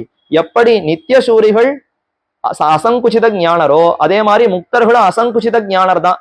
ஆனா அங்க நித்திய சூரிகளை நித்திய அசங்குச்சித ஞானர்னு சொன்னா, நித்தியமாக அவர்களுக்கு மழுங்குதல் இல்லை. ஏன்னா என்றென்றைக்கும் அங்கே இருக்கிறார்களா? அத மாதிரி இந்த முக்தர்களுக்கு உண்டான்னு கேட்டா கிடையாதே. கொஞ்ச காலம் இந்த சம்சாரத்துல இருந்து அஜ்ஞானத்துல உழன்றவர்கள் பிற்பாடுதானே இதுல இருந்து நீங்கி வைகுந்தத்துக்கு போய் சிறந்த ஞானத்தை எய்தினார்கள். அதனால இவர்கள் நித்திய அசங்குச்சித ஞானர் அல்ல. நித்திய சூரிகள் நித்திய அசங்குச்சித ஞானர், இவர்கள் அசங்குச்சித ஞானருமாய் அந்த நித்தியரோபாதி லப்த கைங்கரியருமான முக்தரையும், நித்தியரை போன்ற சிறந்த கைங்கரியத்தை முக்தர்கள் கிட்டினார்கள். இது கிடைக்குமா? வைகுந்தத்துக்கு போனா நித்திய சூரிகள் எப்பேற்பட்ட கைங்கரியத்தை பண்றாளோ அப்படிப்பட்ட சிறந்த கைங்கரியம் இவர்களுக்கும் கிட்டுகிறதா, முக்தர்களுக்கும். அப்படி கிட்ட அதையெல்லாம் செய்து கொண்டிருக்கிறார்கள். லப்த கைங்கரிய அந்தமில், அதாவது அந்த நித்தியரோபாதி லப்த கைங்கரியருமான முக்தரையும் அந்தமில் பேரின்பத்து அடியர் என்னும்படி ஆனந்திப்பித்துக் கொண்டு போரான் இருக்க. இப்ப அவர்களெல்லாம் எம்பெருமான அனுபவித்தது முன்னாடி சொன்னார். நித்தியர்களும் முக்தர்களும் பெருமான சேவித்தவன ஜிதம் பல்லாண்டு நமஹா என்று அக்கிரமமாக துதித்தார்கள், அனுபவித்தார்கள். அதெல்லாம் முன்னாடி சொன்னது. இப்ப அப்படிப்பட்ட நித்தியர்களையும் முக்தர்களையும் பகவான் தான் அனுபவித்துக் கொண்டிருக்கிறானா, தான் அவர்களுக்கு அனுபவத்தை கொடுத்து தான் ஆனந்திப்பித்துக் கொண்டிருக்கிறான். அந்தமில் பேரின்பத்து அடியர், அந்தமில் பேரின்பம், இன்பம் பேரின்பம், அந்தமில் இன்பம், அந்தமில் பேரின்பம், அந்தம் முடிவே இல்லாததான உயர்ந்ததான ஆனந்தத்தை கொடுக்கக்கூடிய வைகுந்தத்திலே அங்கு அடியவர்கள், அங்கு நித்தியமாக இருந்து கைங்கரியம் செய்யக்கூடிய நித்தியர்கள் முக்தர்கள் என்னும்படி ஆனந்திப்பித்துக் கொண்டு போரா நிற்க. இவர்களுக்கெல்லாம் சிறந்த அந்த ஆனந்தத்தை எம்பெருமான் கொடுத்து கொண்டு நன்கு ரட்சித்துக் கொண்டிருக்கிறான், அனுபவித்துக் கொண்டிருக்கிறான், ஆனந்திப்பித்துக் கொண்டு போரா நிற்க. இவர்களோ பாதி சம்சாரிகளும் நம்மை அனுபவித்து அனுபவஜனித பிரீத்திகாரித அசேஷாவஸ்தோச்சித அசேஷ சேஷதைக ரதிரூப நித்தியன்ரபத்திய நிரதிசய அனந்தரூப மத் கைங்கரியமாகிற மகா சம்பத்தை பெற்று வாழ்கைக்கு பிராப்தி உண்டாயிருக்க. இப்பதான் நம்ம இடத்துல வரார். இவ்வளவு தரம் எங்கேயோ உயர்க்க பறக்க ஆகாசத்துல வைகுந்தத்துல இருந்தாரே, இப்ப ஒரு க்ஷணத்துல அங்கிருந்து இந்த லீலா விபூதிக்கு வந்துட்டார், நம்ம இடத்துக்கே வந்துட்டார். நாமெல்லாம் எப்படி இருக்கோம்? இவர்களோ பாதி அந்த நித்திய சூரிகளை மாதிரி நாமும் அங்க போய் அனுபவிப்பதற்கு தகுதி உண்டு. எல்லா ஜீவாத்மாவும் எம்பெருமானுக்கு சொத்து, ஜீவாத்மா எல்லோரும் எம்பெருமானுக்கு குழந்தைகள் தானே. அப்ப நாமும் அந்த தாய் தந்தையை கிட்டி அனுபவிக்க வேண்டி இருக்க இங்க இருந்து கஷ்டப்படுகிறோம். அந்த கைங்கரியம் எப்படிப்பட்டது? எப்பொழுதுமே இந்த ஆச்சாரியர்களுக்கு என்ன ஒரு வழக்கம்னா, முதல்ல புருஷார்த்தத்தை நன்னா விவரிச்சுடுவா. நாம எதை அடைய போகிறோம்ங்கிறத நல்லா பறக்க ஒரு 10 பக்கம் சொன்னாதான், ஓ அதை அடைய போகிறோமா, இப்ப அதுன்னா நான் எதுவா இருந்தாலும் என் தலையை திறந்து செய்கிறேன்னு முயற்சி செய்ய வருவோம். சொல்லும் போதே நீ கார்த்தால 3 மணிக்கு எழுந்திருக்கணும், வரிசையா இந்த காரியங்களை பண்ணணும், தூக்கமே கூடாது, சோர்வே கூடாது, முயற்சி திருவனையாகும், எப்பொழுதும் முயற்சித்து கொண்டிருக்கணும், நிறைய வாசிக்கணும், போய் போய் காலக்ஷேபமா கேட்கணும், நிறைய தொண்டு பண்ணணும்னா எதுக்கு சுவாமி இதெல்லாம்? இதெல்லாம் பண்ணி நான் என்ன பண்ண போறேன்னு கேள்வி வந்துடும். இப்ப முதல்லயே சோர்வு வந்துடும். அப்ப செய்யக்கூடிய உபாய அம்சம் அனுஷ்டானங்கள் இதை பத்தி முதல்ல சொல்லவே மாட்டா. எடுத்த எடுப்புல அந்த புருஷார்த்தம் பயன் நாம எத்த அடைய போகிறோம்ங்கிறத மனசுல நன்றாக பதிய வைக்க வேண்டும் என்பதற்காக அத விளக்குவதற்காக இவ்வளவு நேரம் அதைத்தான் பண்ணி கொண்டிருந்தார். இப்ப மீண்டும் அந்த கைங்கரியம் எப்படிப்பட்ட கைங்கரியம், வைகுந்தத்துல போய் நமக்கு கிடைக்கக்கூடிய கைங்கரியம்னா அது எவ்வளவு உயர்ந்ததுன்னு மனசுல பதிய வேண்டுமே. அதற்காக கத்தியத்திரயத்துல சுவாமி எம்பெருமானார் சாதித்த அந்த பங்கிகளை அப்படியே சேர்த்து தெரிவிக்கிறார். நம்மை அனுபவித்து, முதல்ல கைங்கரியம்னு சொன்னாலே அனுபவம் முன்னாடி வேணும். இப்பெல்லாம் எப்படி கைங்கரியம், கோவில்ல ஏதோ சம்பளத்து கைங்கரியம்னு சேர்ந்து விடுறோம். அப்புறம் கைங்கரியமாவது ஒன்னாவது என்ன, நான் இதுக்கு மட்டும்தான் வருவேன், இந்த காரியம் மட்டும்தான் செய்வேன், அதெல்லாம் எனக்கு தெரியாதுன்னு இப்படி சண்டை போடுற அளவுக்கு கைங்கரியப்பரர்கள்லாம் இருக்கு. அப்படி இருக்கக்கூடாது. கைங்கரியம்ங்கிற சொல்லுக்கு முன்னாடி தேவையானது ஒன்று உண்டு. எது? அனுபவம். பகவத் அனுபவ ஜனித பிரீத்திகாரித கைங்கரியம்னு தான் எம்பெருமானார் தெரிவித்தார். அப்ப நம்ம கைங்கரியம் பண்ணுகிறோம்னு சொன்னாலே முன்னாடி எது தேவை? 12வது படிக்கிறோம்னா முதல்ல 10வது முடிச்சாதான் 12வது போக முடியும். கல்லூரி வாசிக்கணும்னா 10, 12 முடிச்சாதானே கல்லூரிக்கு போக முடியும். அதே மாதிரி கைங்கரியம் பண்ணணும்னு சொன்னா முதல்ல அனுபவம் வேண்டும். மனசால எம்பெருமான அனுபவித்தால்தான், அப்பேற்பட்ட எம்பெருமானுக்கு என்னால எல்லா கைங்கரியம் செய்ய வேண்டுமே, அதற்கு தானே இந்த ஜீவாத்மா படைக்கப்பட்டிருக்கிறான்ங்கிறது அப்புறம் தான் தோணும். ஆனா அது தோணாம ஏதோ வயிற்று பிழப்புக்காக ஏதோ பலரும் செய்கிறார்களே நானும் கைங்கரியம் பண்றேன்னு போய் சேர்ந்தால், அனுபவம் இல்லாமல் கைங்கரியத்துக்கு சேர்ந்தால் அது ரசிக்காது, ருசிக்காது, நீண்ட நாள் நிலைக்காது, பாதியிலே நின்று போய்விடும். அப்ப கைங்கரியம் நிலைக்க வேண்டும், நன்னா அதை செய்யணும்னா முதல்ல அனுபவம் வேண்டுமா. அதனாலதான் முதல்ல நம்மை அனுபவித்து, பெருமாள் அவரை நாம அனுபவிக்கணுமா, நன்னா அவருடைய திருமேனியை முழுக்க அனுபவிக்க வேண்டும். அனுபவ ஜனித பிரீத்திகாரித அசேஷாவஸ்தோச்சித அசேஷ சேஷதைக ரதிரூப. அனுபவத்தினாலே ஜனிதம், அனுபவத்தினாலே உண்டாக்கக்கூடிய பிரீத்தி, அனுபவிக்க அனுபவிக்க அவர் தேனே பாலே கண்ணலே அமுதேன்னு இருக்கார். அப்ப எவ்வளவு ஆனந்தம் ஏற்படும். இந்த உலகத்துல அந்த மாதிரி அனுபவம் எல்லாம் ஏற்படவே ஏற்படாது. நாமெல்லாம் கைங்கரியம் எங்கேயோ போய் தொண்டு பண்றோம், அந்த தொண்டு நிறுவனத்துல இருக்கக்கூடிய முதலாளியை அனுபவிக்கலாமான்னா என்னத்தை அனுபவிக்கிறார்? அதுல ஒரு குணம் கூட கிடையாது. நல்ல வேலை வாங்குவார், வேலைக்கேத்த ஊதியத்தையும் கொடுக்க மாட்டார், அதையும் இப்ப கொடுக்குறேன் அப்ப கொடுக்குறேன்னு கொடுக்காமையே விட்டுடுவார். அப்ப இவங்க எல்லாம் அனுபவமே கிடைக்காது. ஆனா வைகுந்தத்துல இருக்கக்கூடிய எம்பெருமானோ, இந்த உலகத்துல கூடிய அர்ச்சாவதார எம்பெருமானோ முதல்ல அவருக்கு எதுன்னா முதல்ல அனுபவத்தை கொடுத்து கையில கூலிய கொடுத்துருவார். அப்புறம் நீ எனக்கு தொண்டு செய்ய வரியான்னு கேட்பார். லௌகிகத்துல நிறைய உழைக்கணும், கூலி கிடைக்குமா கிடைக்காதான்னு சந்தேகப்படணும், கூலி கிடைக்காமலும் போகலாம். ஆனா எம்பெருமான் விஷயத்துல அப்படி கிடையவே கிடையாது. வந்த உடனேயே தம்முடைய அழகை கொடுத்துடுறாரா, அதுவே சிறந்த அனுபவம், அதுவே சிறந்த ஆனந்தத்தை நமக்கு ஏற்படுகிறது. அந்த மகிழ்ச்சியோடு இப்பேற்பட்ட எம்பெருமானுக்கு என்னாலையும் தொண்டு செய்ய வேண்டுமே, நானும் கைங்கரியம் பண்ண வேண்டுமேன்னு முன் வருவோம். அதனால தான் அனுபவ ஜனித பிரீத்திகாரித கைங்கரியம், அந்த சந்தோஷம் தூண்ட தூண்ட, அன்பு தூண்ட தூண்ட இவன் கைங்கரியத்து வருகிறான். அது எப்படிப்பட்ட கைங்கரியம்? ஏதோ ஒரு நாள் செய்யக்கூடிய கைங்கரியமா, ஒரு நாளைக்கு 1 மணி நேரம் செய்யக்கூடிய கைங்கரியமானா அதுதான் இல்லைங்கிறார். நித்திய நிரவத்திய நித்தியமான கைங்கரியமாக இருக்க வேண்டும். ஜீவாத்மா என்றென்றும் தானே பரமாத்மாவுக்கு அடிமை. அலுவலகத்துக்கு போறோம்னா எத்தனை காலம் நான் அவனுக்கு கீழே இருக்கேன்னு எழுதி கொடுக்குறோனோ அத்தனை காலம், வயசாச்சுன்னா போகலான்னு அனுப்பி விட்டார்னா அதுக்கப்புறம் அவருக்கு நான் அடிமை இல்லை. அத மாதிரி வைகுந்தத்துல இருக்கக்கூடிய எம்பெருமானுக்கு நான் எப்பொழுதுமே தானே அடிமை. ஏதோ இந்த பிறவியில் அடிமை, போன பிறவியில் அடிமை இல்லை, கிடையவே கிடையாது. எல்லா காலத்திலும் ஜீவாத்மா அடிமை. அப்ப நித்தியமான கைங்கரியமாக இருக்க வேண்டும். நிரவத்திய, அவத்தியம்னா குற்றம், நிரவத்திய எந்த தோஷமும் இல்லாமல், குற்றம் இல்லாமல் கைங்கரியம் பண்ண வேண்டும். என்ன குற்றம் இருக்கலாம்? நிறைய கைங்கரியம் பண்ணும் பொழுது மந்திரலோபம், கிரியாலோபம், தந்திரலோபம்னு எத்தனையோ குறைபாடுகள் இருக்கலாம். சரியா பாசுரங்களை சொல்லும் பொழுது சரியா தப்பு தப்பா சொல்லலாம். சரியா அந்த நாமங்களை சொல்லும் பொழுது உச்சரிப்பு தவறாக போகலாம். இல்ல புஷ்பங்களை சமர்ப்பிக்கும் பொழுது ரொம்ப கவனக்குறைவா ஏதோ புஷ்பங்களை சமர்ப்பிச்சுடலாம். அதுல கேசம் இருக்கலாம். பிரசாதங்களை சமர்ப்பிக்கிறச்ச அதுல கேசம் பட்டிருக்கலாம். இந்த மாதிரி எத்தனையோ குற்றங்கள். இதெல்லாம் இல்லாமல் இருக்கணும், தூய்மையாக இருக்கணும். எல்லாத்துக்கும் காட்டிலும் மேல எந்த பயனையும் எதிர்பாராமல் நமக்கு சுவாமி, அடியேன் தாசன், என்னுடைய சுவாமிக்கு தொண்டனான அடியேன் கைங்கரியம் பண்ணுவது எனக்கு இயற்கை, இதுதான் எனக்கு தன்மைன்னு நினைத்து கொண்டு எந்த பலனையும் எதிர்பாராமல் எம்பெருமானுக்கு கைங்கரியம் பண்ண வேண்டும். அப்ப நிரவத்திய, தாழ்ந்த குற்றங்கள் தோஷங்கள் ஏதும் இல்லாமல், தாழ்ந்த எதுவும் இல்லாமல் எம்பெருமானுக்கு கைங்கரியம் பண்ண வேண்டுமா? அதுதான் நிரவத்திய நிரதிசய ஆனந்த. சரி, இப்படி கைங்கரியம் பண்ணுவதனால எனக்கு தெரிஞ்சது இவ்வளவுதான், பண்ணி முடிச்சுட்டு வந்துருவேன் அப்படின்னு இருக்கக்கூடாது. பெருமானுடைய முகம் மலருகிறதான்னு பார்க்கணும். இந்த கைங்கரியமை எதற்கு பண்ணுகிறோம்? அவருடைய சந்தோஷத்துக்கு பண்ணாதான் அதுக்கு கைங்கரியம்னு பெயர். எனக்கு தெரிஞ்சது எல்லாத்தையும் நான் பண்ணிட்டு வந்துட்டு நான் நன்னா கைங்கரியம் பண்ணேன்னு சொல்லிக்க முடியுமானா அப்படி சொல்ல முடியாது. இந்த கைங்கரியத்தை ஏற்றுக்கொள்ளக்கூடிய எம்பெருமானுக்கு சந்தோஷம் ஏற்பட்டதான்னு பார்க்கணும். அவர் சந்தோஷப்பட்டால் அப்பதான் இது கைங்கரியம்ங்கிற பெயரே அதற்கு கிட்டுமே தவிர, நான் எனக்கு தெரிஞ்சதெல்லாம் நான் நன்னா பண்ணிட்டேன் அப்படின்னு சொல்லிட்டு வந்துட்டு அது கைங்கரியம் ஆகாது. அப்ப நித்திய நிரவத்திய நிரதிசய ஆனந்த ரூப, அந்த எம்பெருமானுக்கு அந்த ஆனந்தம், அவருடைய அந்த சந்தோஷம் பல்கி பெருகணுமா. என்னமா இவன் கோலம் போட்டான், என்னமா வஸ்திரம் அடிச்சு கொடுத்தான், என்னமா மாலை கட்டி கொடுத்தான், என்னமா எனக்கு இத பிரசாதங்களை கண்டருள பண்ணினான்னு பிராட்டியம் பெருமானும் மாறி மாறி பேசிக்கணுமா. அப்படி அவர்கள் அனுபவிக்கமா போலே நாம கைங்கரியம் பண்ண வேண்டும். நிரதிசய ஆனந்த ரூப மத் சேஷதைக ரதி ரூப. இப்படி கைங்கரியம் பண்ணும் பொழுது ஐயோ இவனுக்கு பண்ண வேண்டியதா இருக்கே, இதே சமயத்துல வேற எங்கேயான உழைச்சா நல்லா நிறைய சம்பாதிக்கலாமே, அங்க போனா செல்வம் சேர்க்கலாமே, இங்க போனா வீடு வாங்கலாமே, இங்க போனா மனைவியோட அனுபவிக்கலாமேன்னு மனசுல எதோ தோணலாமான்னா அதெல்லாம் தோணவே கூடாது. அந்த எம்பெருமானுக்கு சேஷதைக்க ரதி ரூப, அதுலயே விருப்பம்.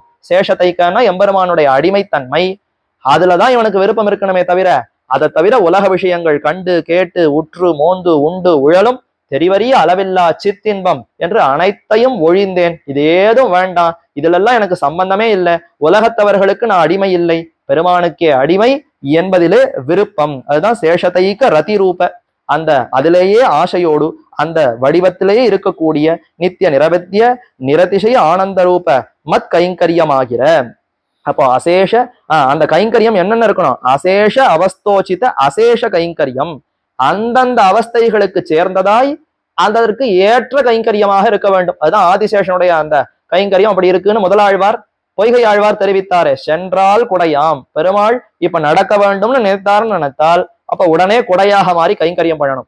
இருந்தால் சிங்காசனம் போரும், கொஞ்ச நேரம் நடந்தாச்சு சற்று அமரலான்னு நினைத்தால் உடனே ஆதிசேஷன் ஆசனமாக மாறுகிறார். இப்ப பெருமானுடைய திருவுள்ள கருத்து அறிந்து கைங்கரியம் பண்ண வேண்டுமா? அதேதான் இந்த முக்தாத்மாவுக்கும் சரி ஜீவாத்மாவுக்கும் சரி நாம அனைவருக்குமே எது கர்த்தவியம்னா பெருமான் எத்தை விரும்புகிறாரோ அதற்கு ஏற்றாற் போல கைங்கரியம் பண்ண வேண்டும். அதேதான் அசேஷ அவஸ்தோச்சித, எம்பெருமானுடைய எல்லா நிலைகள், இன்னவாறும் இருந்தவாறும் கிடந்தவாறும் நினைப்பரியன என்னலா ஒருவாய் அருவாய நின் மாயங்கள் என்று எம்பெருமான் பல பல நிலைகள்ல சேவை சாதிக்கிறானா, அந்தந்த நிலைகளுக்கு ஏற்றாற் போலே அதற்கு சேர அசேஷ சேஷதைக ரதிரூப எல்லா விதமான கைங்கரியங்களையும் செய்ய வேண்டும். பெருமாள் திருப்பள்ளி அறையில சயனித்து கொண்டாருன்னா அங்க கூட கைங்கரியம் இல்லாமே, ஒரு விளக்காக இருக்கலாம், அவர் படுத்து கொண்டிருக்கிற திருப்பள்ளி கட்டிலாக இருக்கலாம், அதற்கு மேல் விதானமாக இருக்கலாம், அங்க இருக்கக்கூடிய புஷ்ப சரங்களாக இருக்கலாம், இப்படி ஏதோ ஒரு விதத்துல அவருக்கு கூடவே இருந்து எல்லா விதமான அடிமைகளையும் செய்ய வேண்டும் என்று இப்படி விருப்பத்தோடு கைங்கரியத்தை செய்ய வேண்டும். பெற்று வாழுகைக்கு ஆக இதுதான் இந்த கைங்கரியமாகிற நிரதிசய ஆனந்த ரூப மத் கைங்கரியம். மத் கைங்கரியம்ங்கிறது ரொம்ப முக்கியம். யார் யாருக்கோ இந்த மாதிரியான கைங்கரியம் பண்ணா வெறுத்தே போயிடும், என்னது இது இவனுக்கெல்லாம் பண்ணிட்டு இருக்கோம்னு தோணி போயிடும். ஆனா மத் கைங்கரியம், பெருமானுக்கு கைங்கரியம் பண்ணும் பொழுது இந்த எண்ணமே வராது. அவருக்கு நாம் அடிமைங்கிறத உணர்ந்து அவருடைய அந்த அழகு அந்த குணங்கள் எல்லாம் அனுபவித்து அனுபவித்து அத்தாலே இவன் தூண்டி இப்படி கைங்கரியம் பண்ணால் அது மிகுந்த சிறந்த ஒரு கைங்கரியமாக எம்பெருமானுக்கு அவருக்கே ஆனந்தத்தை கொடுக்கும்.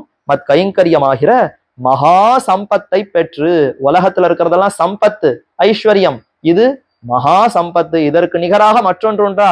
அப்படிப்பட்ட செல்வத்தை பெற்று வாழுகைக்கு பிராப்தி உண்டா இருக்க. எல்லோரும் வாழணும்னா செல்வம் வேண்டும். ரூபாய் இல்லாம சம்பாத்தியம் இல்லாம வாழ முடியுமா? வாழ முடியாது. அதே மாதிரி இப்ப எம்பெருமான இடத்துல கைங்கரியம் பண்றோமே, இதுவே செல்வமா, இத்தை கொண்டு வாழுகைக்கு. அப்ப நன்றாக வாழ வேண்டும் என்றால் வெறும் உலகத்துல பார்க்கக்கூடிய சாதாரண செல்வம் மட்டும் வாழ்ச்சிக்கு போராது. அப்ப இந்த செல்வம் வேண்டும். மகா சம்பத்தை பெற்று வாழுகைக்கு பிராப்தி உண்டா இருக்க. வாழாட்பட்டு நின்றீர் உள்ளீரேல் வந்து மண்ணும் மனமும் கொன்மின், பெரியாழ்வார் தெரிவித்தாரே. வாழ வேண்டும், நன்றாக வாழ்க்கை இருக்க வேண்டும் ஆசைப்படுகிறீர்களா? வாருங்கள், பெருமானுடைய தொண்டில ஈடுபடுங்கள் அழைத்தாரே. அப்படி ஈடுபடுவதுதான் நமக்கு சிறந்த சம்பத்து. மகா சம்பத்தை பெற்று வாழ்கைக்கு பிராப்தி உண்டா இருக்க. நமக்கெல்லாம் பிராப்தி இருக்கு, நமக்கும் அதற்கும் நெருக்கம் இருக்கு. ஜீவாத்மா அத்தனை பேரும் இப்ப எம்பெருமானுக்கு அடிமைங்கிறதுனால இந்த கைங்கரியத்துல ஈடுபட்டு கைங்கரியத்தை பெறுவதற்கு நமக்கெல்லாம் ஒரு கடமை இருக்கு, நமக்கெல்லாம் ஒரு தகுதி இருக்கு. பிராப்தினா நமக்கு தகுதி உண்டு. ஏன்னா எம்பெருமான அனுபவிக்க வேண்டும், கைங்கரியம் பண்ணணும்னா தகுதி வேணுமே. எந்த இடத்துக்கு போனாலும் எதுக்குமே ஒரு தகுதி இருந்தால்தான் அந்தந்த காரியத்தை பண்ண முடியும். பெருமானுடைய கைங்கரியம்னு சொன்னா, சுவாமி அதுக்கெல்லாம் நமக்கெல்லாம் ஆகாது, நித்திய சூரிகள் மட்டும்தான் பண்ண முடியும் அப்படின்னு தவிர்க்கலாமான்னு கேட்டா கிடையாது. ஒவ்வொரு ஜீவாத்மாவுமே எம்பெருமானுக்கு அடிமைன்னு சொன்னால் ஒவ்வொருத்தருக்கும் அதே தகுதி தானே உண்டு. அப்ப சம்சாரிகளாக இந்த உலகத்துல மாறி மாறி பல பிறப்பு பிறங்கு எடுத்துக்கொண்டிருக்கக்கூடிய நமக்கும் அந்த எம்பெருமான அனுபவித்து கைங்கரியங்களை புரிந்து எம்பெருமானுக்கு ஆனந்தத்தை ஏற்படுத்துவதற்கு ஒரு பிராப்தி இருக்க, நமக்கும் தகுதி இருக்க. ஆனா என்ன செய்கிறோம்? இவர்கள் இத்தை இழந்து இருப்பதே. இந்த கைங்கரியம் செய்வதற்கு வாய்ப்பு இருந்தும் இத்தை செய்யாமல் இழந்திருக்கிறார்களே என்று இப்ப எம்பெருமான் திருவுள்ளத்தினாலே மிகவும் வருத்தப்படுகிறானாம். இங்க ஒரு வரிதான் சாய்ச்சார், இழந்திருக்கிறார்களேன்னு. இழந்தோம் என்கிற இழவும் இன்னிக்கேன்னு ஆச்சாரியர் இன்னொரு வரியை சேர்த்தார். நாம இழந்திருக்கிறோங்கிறது கூட நமக்கு தெரியலையே. ஏதோ பெரிய செல்வத்தை இழந்தோம் என்ற வருத்தமாவது நமக்கு இருக்கான்னு கேட்டா அந்த வருத்தம் இல்லாமல் இருக்கிறோம், அதையும் சேர்த்துக்கலாம். அப்ப இழந்தோம் இழந்தோம் என்கிற இழவும் இன்னிக்கே இருக்கக்கூடிய நம்மிடத்திலே இப்ப பெருமானுடைய திருவுள்ளம் பிரசரிக்கிறதா. அவர் எப்படி நம்மை குறித்து நினைக்கிறார் அதான் மேல தெரிவிக்கிறார். இழந்திருப்பதே என்று மிகவும் வியாகுல அந்த கரணனாய், இவ்வளவு நேரம் ஆனந்தமே வடிவாக இருக்கக்கூடிய எம்பெருமான்னு பார்த்துட்டு இப்ப அவர் மகிழ்ச்சியே இல்லாமல் வருத்தப்படுகிறார். வியாகுல அந்த கரணாய், அந்த கரணம்னா மனசு, மனசு ஒரே வியாகுலப்படுறதாம். அப்படியே சுத்தி சுத்தி எப்படி இவர்களை சேர்க்கிறது, எப்படி இவர்களை திருத்துறதுன்னு இதிலேயே வியாகுலம், ஒரே வருத்தப்பட்டு இருக்கிறாராம். அங்குத்தை அனுபவங்கள் ஒன்றும் உண்டது உருக்காட்டாதே. வைகுந்தத்துல ஓஹோன்னு போகம் நடந்துட்டு இருக்கு. நித்திய சூரிகள் ஒரு பக்கம், முக்தர்கள் ஒரு பக்கம், பிராட்டிமார்கள் ஒரு பக்கம், அந்த வைகுண்ட மாநகரமே ஓஹோன்னு இருக்கு. இது இத்தனையும் இருந்தாலும் பெருமானுக்கு அதனால ஒரு சந்தோஷமே முழுமையாக ஏற்படவில்லையாம். அதைத்தான் தெரிவிக்கிறார். வியாகுல அந்த கரணனாய் அங்குத்தை அனுபவம், அங்க இருக்கக்கூடிய அனுபவங்கள் ஒன்றும் உண்டது உருக்காட்டாதே. என்ன சாப்பிடுறது உண்டது, சாப்பிட்டா ஜரித்து போஷாக்கா ஏறணுமா? நல்ல உணவு உண்ணுகிறோம், ஆகாரத்தை எடுத்துக்கிறோம்னா அப்போ மேனி நம்முடைய உடல் நன்றாக பெருமனாக வளர வேண்டும். அதுதான் உண்டது உருக்காற்றுறதுன்னு அர்த்தம். நாம உண்டது நன்றாக உருவல காட்டும், நம்முடைய மேனியில அதனுடைய வெளிப்பாடு இருக்குமா? அப்ப நன்ன போஷாக்கா சாப்பிடுறான்னா பையனும் நல்ல ஆரோக்கியமா இருப்பான். மாதிரி எம்பெருமான் இந்த போகங்கள் எல்லாம் நன்னா அனுபவிக்கிறாரே, ஓஹோன்னு சந்தோஷமா நன்ன பருத்து புஷ்டியா இருப்பான்னு கேட்டா ரொம்ப இழைத்து போய் ஒண்ணுமே இல்லாமல் உண்டது உருக்காட்டாதே இருப்பாராம். அவருடைய திருமேனியை பார்த்தா இன்னும் அந்த போஷாக்கு அந்த இதுவுமே தெரியாதான். இத்தனை பேர் கைங்கரியம் பண்ணினா கூட மனசு நம்மை குறித்தே சிந்தித்து கொண்டு இவன் என்னைக்கு வருவான் என்னைக்கு வருவான்னு நம்மையே அவர் எதிர்பார்த்து கொண்டு ஒரே கலக்கத்தோடு இருப்பதினாலே அந்த போகங்களை எல்லாம் பெற்றுக்கொள்ளுகிறார். ஆனா உருக்காட்டவில்லை. எல்லா போகமும் உள்ள போறது, ஆனா அஜீரணம் ஆயிடுத்து போல் இருக்கு. அவருக்கு ஜீரணமே ஆகாமல் அவருடைய திருமேனியில அதனுடைய சோபை அந்த ஒளி அது வெளிக்காட்டாமல் நிற்க அதுதான் தெரிவிக்கிறார். உண்டது உருக்காட்டாதே. உடனே மகோபனிஷத்துல இருந்து பிரமாணம் எடுக்கிறார். அப்படி உண்டா? நீரா சொல்லிட்டா போருமா? உபனிஷத்து சொல்றதான்னு கேட்டா சொல்றதே ச ஏகாக்கி ந ரமேத, அவன் தனித்த ஒருவனாக இருக்கிறான். ந ரமேத, ஆனந்தப்படவே இல்லை.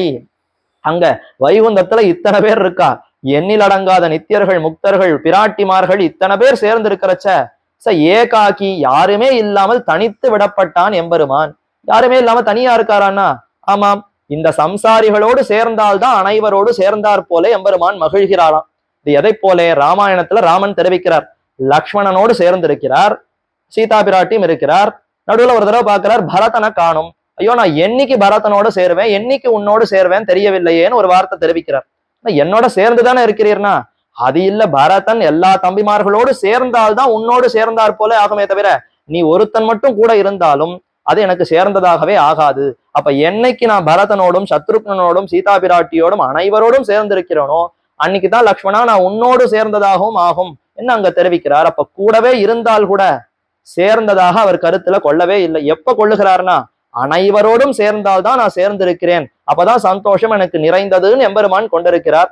நியாயமா இதை நாம கொள்ள வேண்டும். ஜீவாத்மா எல்லாரும் பெருமானை அடைந்தால்தான் நமக்கு மிகுந்த மகிழ்ச்சி, அதுதான் எனக்கு சம்பத்துன்னு கொண்டிருக்க வேண்டி இருக்க.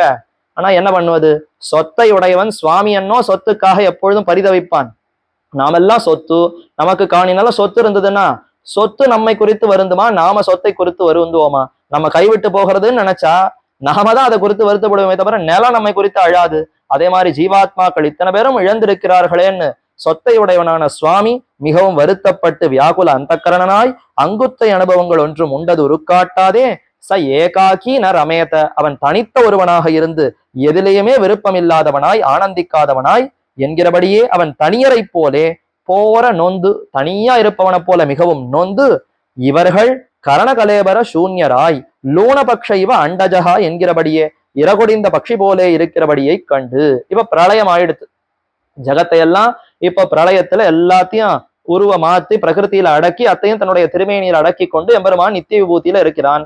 லீலா விபூதி இவ்வளவு பெருசா இல்லை, எல்லாம் அடங்கி போச்சு. பிரகிருதி மூல பிரகிருத்தியில அடங்கி அதுவும் பெருமானுடைய திருமேனியில ஒட்டி கொண்டிருக்கிறது. இப்ப பார்க்கிறார், இத்தனை ஜீவாத்மாக்களும் ஒண்ணுமே இல்லாமல் இருக்கிறாளே, ஞான ஆனந்தமே வடிவமா இருக்கக்கூடிய ஜீவாத்மாக்கள் எப்படி இருக்கணும்? நித்தியர்கள் முக்தர்களை போல இவர்களும் நமஹா ஜிதம் நம்மை அனுபவித்து எல்லாத்தையும் செய்ய வேண்டி இருக்க ஞானத்தை வெளிப்படுத்துவதற்கு கூட ஒன்றும் இல்லாமல் அச்சித்தை போலே கிடக்கிறார்களே. அச்சித் அபிசேஷிதான் என்று ஸ்ரீரங்கராஜஸ்தவத்துல அச்சித் அபிசேஷிதான் பிரளய சீமணி சம்சரதா என்று ஸ்ரீரங்கராஜஸ்தவம் உத்தர சதகத்துல பராசர பட்டர் தெரிவிக்கிறார். அச்சேத்தனத்துக்கும் சேத்தனத்துக்கும் வித்தியாசமே இல்லாதபடி ஆகிவிட்டதாம். ரொம்ப வித்தியாசம் உண்டு. சேத்தனம்னு சொன்னாலே அறிவிருப்பவன், அறிவே வடிவானவன். அச்சேதனம்னா ஞான சூன்யம், அறிவே அற்றது. ஆனா இப்ப இந்த இரண்டும் ஒன்றோடு ஒன்று சேர்ந்து இதற்கும் அதற்கும் வித்தியாசமே இல்லைங்கிற அளவிற்கு அப்படி சேர்ந்து கிடக்கிறதே என்ன அவர் வருத்தப்படுகிறார். என்கிறபடியே அவன் தனியராய் போற நொந்து இவர்கள் கரண கலேபர சூன்யராய். கரணம் கலேபரம், கரணம்னா உபகரணம், கலேபரம் சரீரம், கலேபரம்னா பல பொருள்களுடைய கூட்டம், அதுதான் கலேபரம்னு சொல்றா.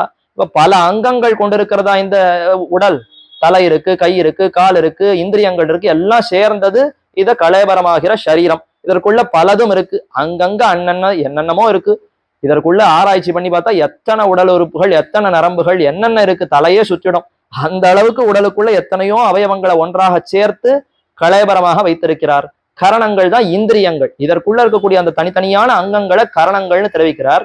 கரணங்களை கொண்டுதான் ஞானத்தை சம்பாதிக்க முடியும், கலேபரத்தை கொண்டுதான் கைங்கரியம் பண்ண முடியும். ஆக இந்த இரண்டுக்கும் கரண கலேபரங்கள் இவர்களிடத்துல இல்லை. இப்ப பிரளயத்திலே ஜீவாத்மா உடல் இல்லாமல் வெறும் சூக்ஷ்மமாக ஏதும் இல்லாமல் அச்சித்தோடு ஒட்டி கொண்டிருக்கிறார். அதற்கு அடிக்கடி எதை உதாரணமா சொல்லுவான்னா, இந்த பொன் வாணியன் இருக்கானே, அவன் நிறைய தட்டான், நிறைய பொண்ணை அடிச்சு அடிச்சு வேலை செய்வானா, அந்த பற்றையில அப்படி பொன் துகள் எல்லாம் கொட்டி இருக்கும். அந்த துகளை எல்லாம் இப்ப சேகரிப்பானா. ஏன்னா அது எத்தனையோ பொண்ணை அடிச்சு அடிச்சு பண்றதுனால பல துகள்கள் சேர்ந்திருக்கும். இதை சேர்த்தாலே கழஞ்சு பொன், 2 கழஞ்சு பொண்ணுன்னு அந்த பொண்ணை சேர்த்து அதை செல்வமாக்கலாமே. அதனால அந்த பொண்ணை எல்லாம் திரட்டுவதற்கு என்ன பண்ணுவான், பக்கத்துல மெழுகு வச்சுட்டு இருப்பான். அந்த மெழுக நன்னா இலக்கி கையில பிடிக்கிற அளவுக்கு அதை சூடாக்கி அதை அப்படியே கீழே தரையில போட்டு உருட்டினான்னா கீழே கொட்டி இருக்கிற தங்க துகள், தங்க பொடிகள் எல்லாம் அந்த மெழுகுல ஒட்டின்றோம். இப்ப அந்த மெழுகை ஒன்னாக சேர்த்து திரட்டி வைத்தால் மெழுகுங்கிறது ஒண்ணுமே கிடையாது. அதற்கு இருக்கக்கூடிய தங்கம்ங்கிறது எவ்வளவு உயர்ந்தது, தங்கத்துக்கு எவ்வளவு பெருமை, மெழுகுக்கு பெருமையே இல்லை. அப்ப அந்த மெழுகோடு சேர்ந்து இருக்கக்கூடிய தங்க பொடிகள், அதற்கும் இப்ப ஓஹோன்னு ஒன்னும் ஒளி பிரகாசம் எல்லாம் இருக்காது. இந்த மெழுகுக்கு என்ன இருக்கோ அதுதான் அதுக்கும் இருக்கும். அப்ப அந்த மெழுகோடு எப்படி இந்த தங்க துகள்கள் ஒட்டி கொண்டு இருக்கிறதோ, ஏதும் அதற்கு பெருமையே இல்லாமல் இருக்கிறதோ, அதே போலத்தான் அச்சித்தாகிற மெழுகிலே தங்க பொடிகளை போல இருக்கக்கூடிய ஜீவாத்மாக்கள் எல்லாம் இப்ப ஒட்டின்னு இருப்போம். பிரளய காலத்துல சிருஷ்டிக்கு அப்புறம் பிரளயம் எல்லாத்தையும் அழித்து மூல பிரகிருத்தில சேர்க்கிறாரா, அந்த மூல பிரகிருதி அச்சித்துல அந்த அச்சித்தோடு இந்த ஜீவாத்மாக்கள் எல்லாம் சேர்ந்திருப்பார்கள். ஆனா ஞானமோ ஆனந்தமோ ஒளியோ ஏதும் இல்லாமல் அச்சித்தை போல அப்படியே கட்டுண்டு கிடப்பர்கள்.